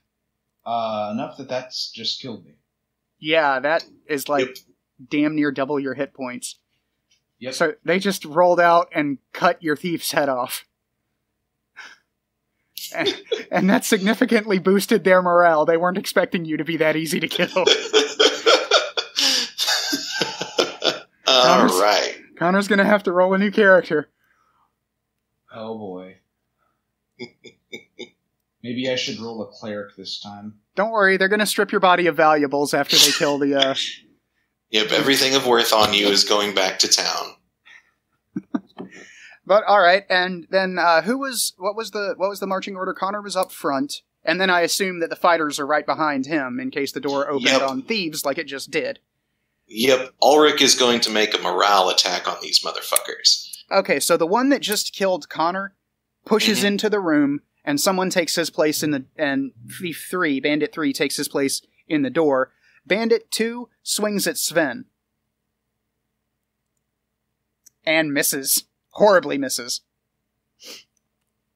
Alright, and that's about everybody, because y'all are kind of crowded in at this door right here. And now that one of you is dead, one of the bandits can get into the room, but the other ones are going to have to attack from the door. So, y'all's turn. Alrighty, Ulrich is unleashing sleep. Ooh, okay. He's unleashing 7 hit dice of sleep as he strides forward and says, "Die!" Okay, well, you just put 7 of the bandits to sleep. Because they're Yep, all 1 HD, so 7 of these guys are out of the fight. He's just going to keep walking over them, I would advise staring you down to, the guys that are not. I would advise you to, don't worry, we'll let you know. It's a group initiative thing, so technically it's all of y'all's turn, so we just have to pick who to go when. Alright, I'm assuming that, okay, so that was 1, 2, and 3 went down, and then 4, 5, and 6, and 7 went down. So that's like back into the room, and the rest of the bandits are not looking pleased about this. They look a little bit more... That's over half of them out, which should be a morale check. Yeah, how does morale checks work? That's one thing that I'm not familiar with. You roll 2 dice, and you want to get under their morale rating. Well... So, it's not and I really... don't know that AD&D has morale, so let's see Moldvay Bandits. Yeah, check the Moldvay thing, because... Bandits are morale 8. Okay, so I want to roll what? 2d6? You want to roll 2d6, 8 or less. They stay. If you bust above that, they break. And actually, is it equal or is it under? I played by the rules. Well, by one rule set rather than all rule sets mushed together. Hang on, let me check. The 27.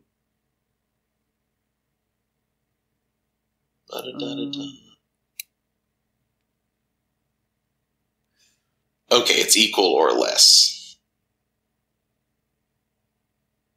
Oh, and actually, our hirelings should have taken a morale roll too. At the first death, and then and half losses. All right. Well, Rothric definitely takes a morale check.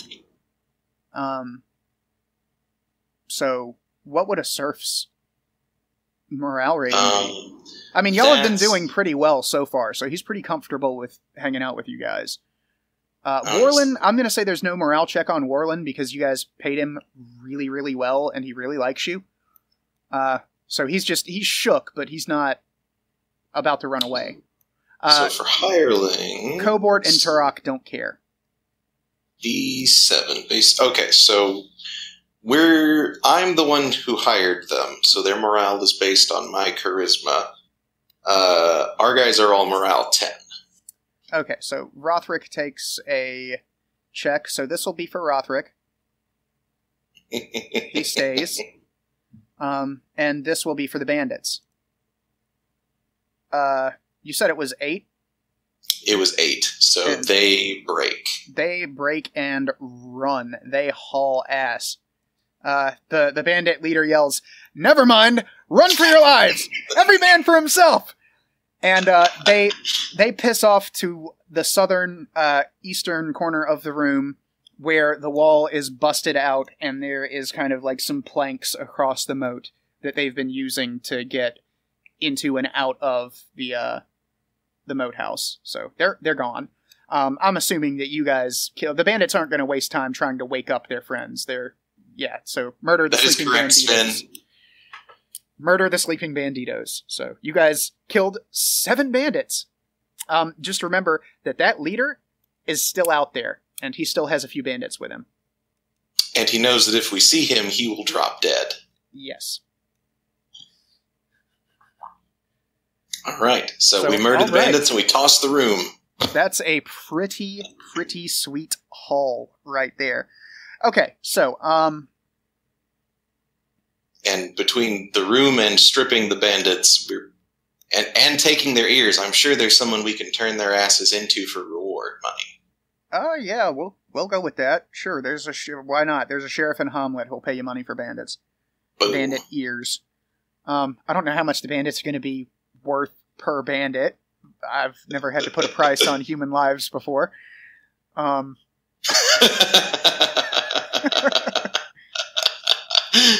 But okay, so the chamber is floored in black flagstones and has ebon-colored wall hangings now burnt and tattered.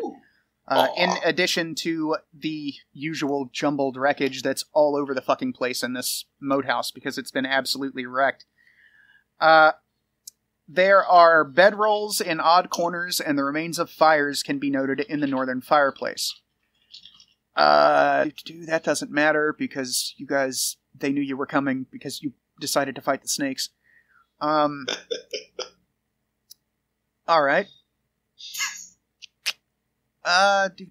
So, each brigand has 3 to 18 SP, so we'll just say each of the normal bandits that you guys killed had 15 silver pieces. Okay. Y'all didn't get the leader or the Ald or the aid or whatever the fuck that is. I think that's aid. I don't know. That's probably aid, but printed poorly. Yeah. Okay, so 105 silver.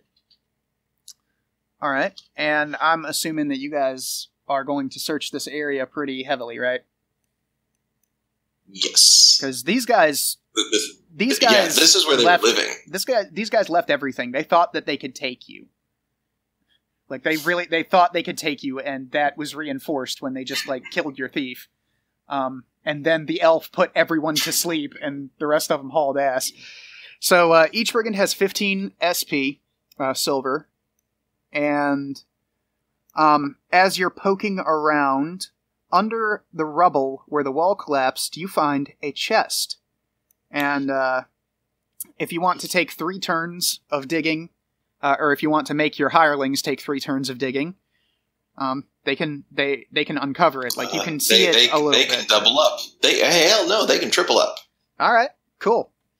Okay, so you guys uncover a chest, and it is not locked or anything. The bandits thought that they were pretty secure here. They didn't expect a bunch of assholes with plate armor and sleep spells to come busting in their front door like this. This is why people don't like elves. So you found 2,000 copper pieces, 2 bolts of fine cloth. 2 bolts of fine cloth that look like they're worth about 60 gold each. A crystal flagon and 4 goblets that looks like it could sell for about 80, depending on who you take it to. An inlaid wooden box with ivory handles and decorations, which looks to your apprising eye to be worth about 45 gold. And 4 magical arrows plus 1. You should give those to cut. Oh. Damn. You should save those in case another thief distantly related to the one that just died comes along. Ah, yes. That honestly works. And then, of course, you strip Connor's body of valuables. And the bandits. So... And the bandits. Well, the bandits only had, like, they don't really have much. Like, if you want to take those halberds, you can.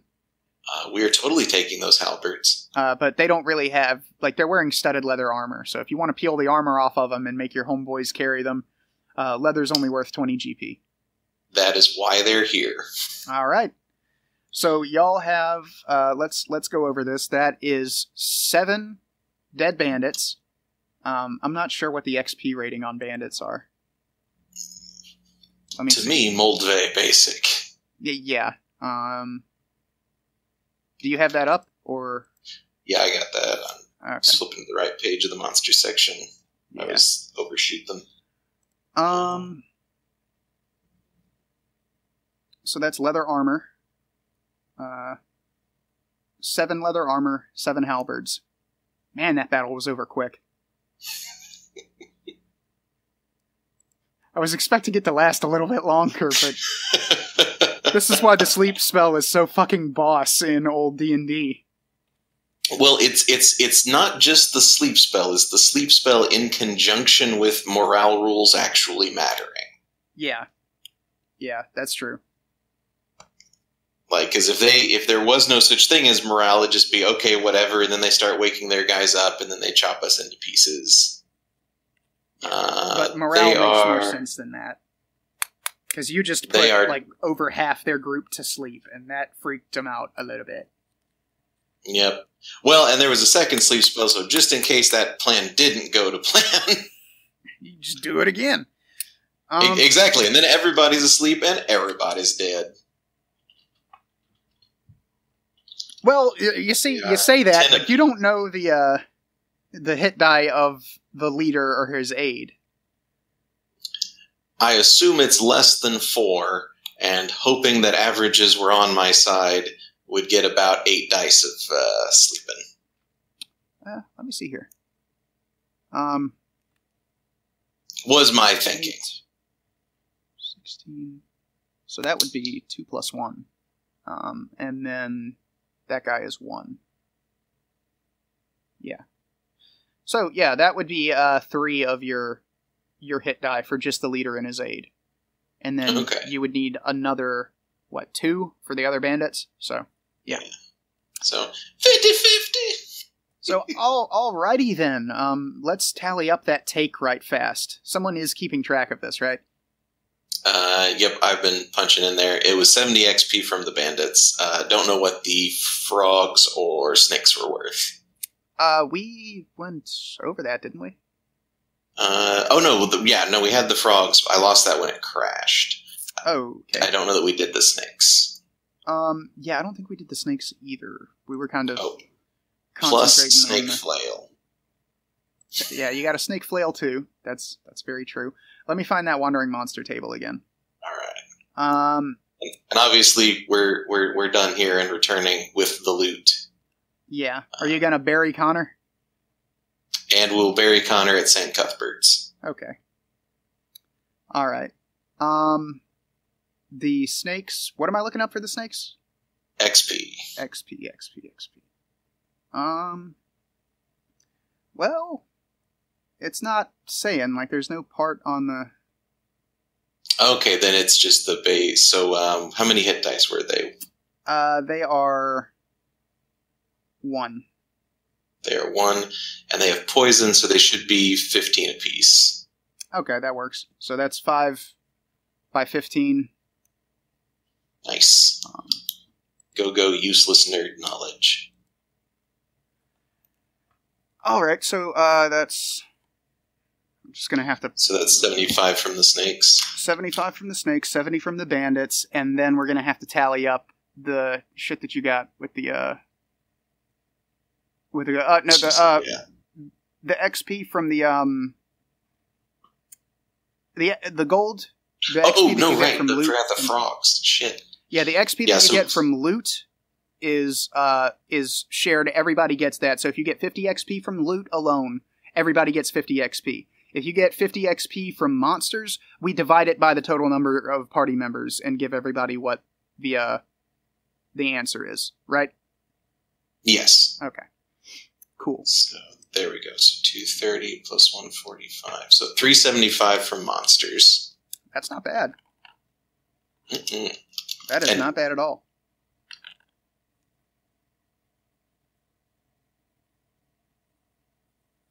And then let's see, seven halberds. How much is a polearm worth?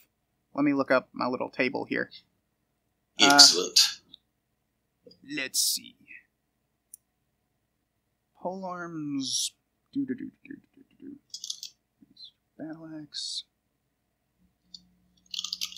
Two-handed sword, mace club. Polearms are worth 7 GP apiece.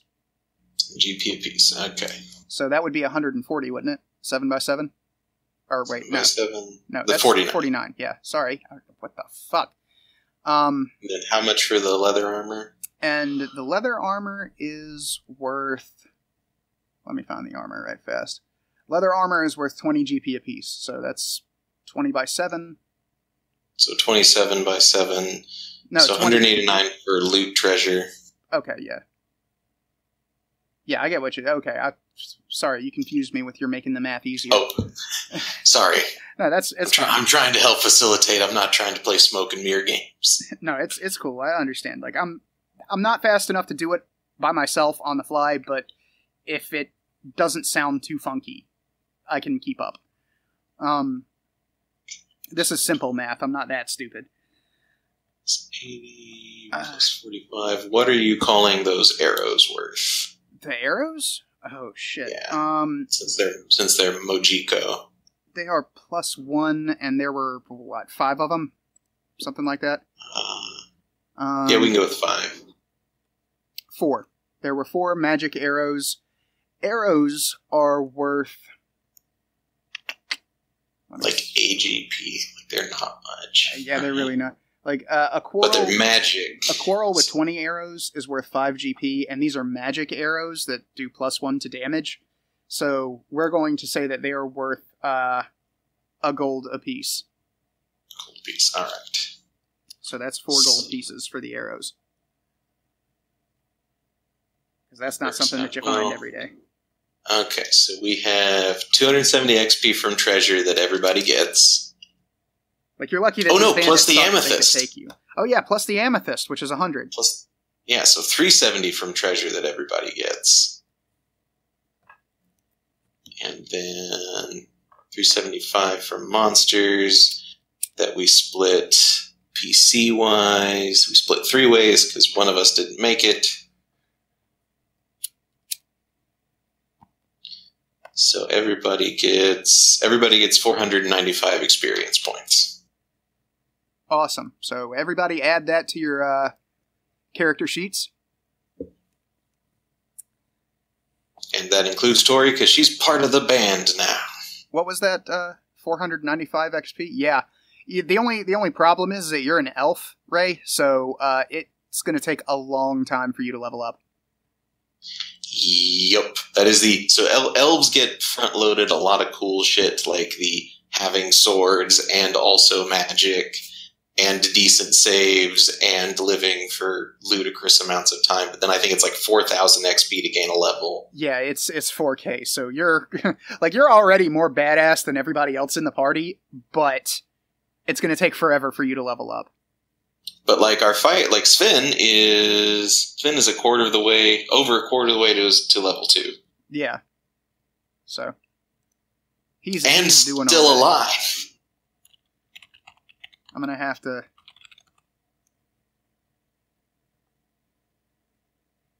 There's not a spot on this sheet for next, so I'm just going to put 673 out of 4,000.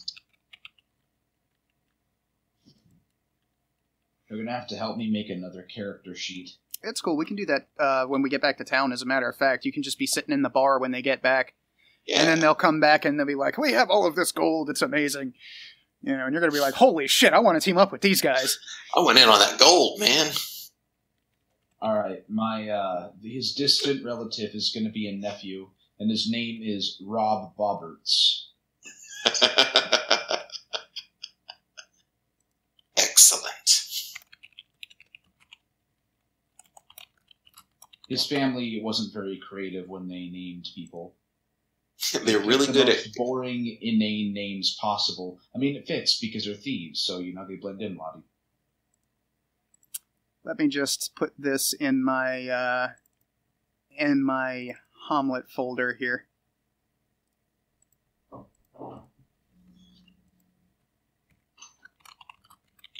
we're just gonna put specific disposition of treasure. All right, and then here we go. Let me just slide that to the side and then drop this here. So, there we go. You get your own tombstone, buddy. Alrighty. Bob Roberts.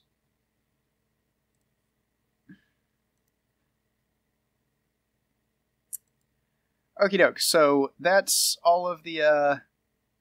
I guess I could just edit my current sheet. Yeah, you can.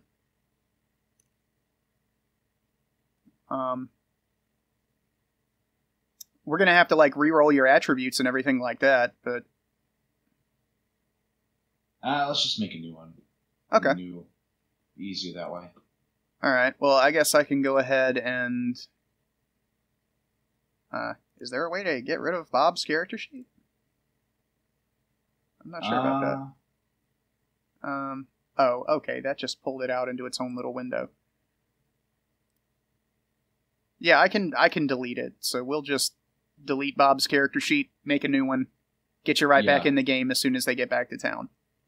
Alright, after this, though, I think I'm about done. No, after we get back into town. That's cool. We've been going on for, let me check the time here, for almost 4 hours. Yeah. So, if y'all want to go ahead and call it when you guys get back to town, that's perfectly fine. Yeah, alright. So, you guys get back to town. I'm assuming that you pay your henchmen and everything like that. And, Ulrich, do me a favor and make a D20 roll right fast.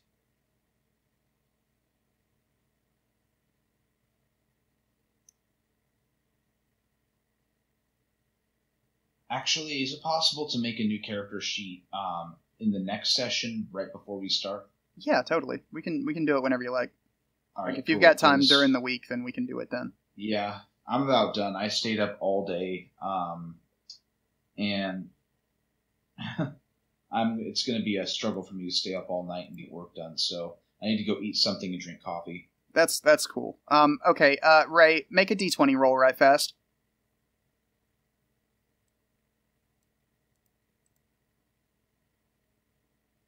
Yes, you do have henchmen.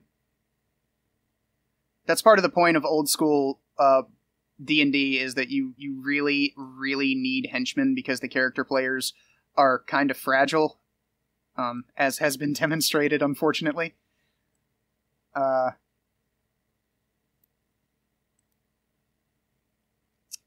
Okay. Never mind. Alrighty, well... Don't worry about that roll. I'll see you next week. I gotta go. Alright, man. Alright.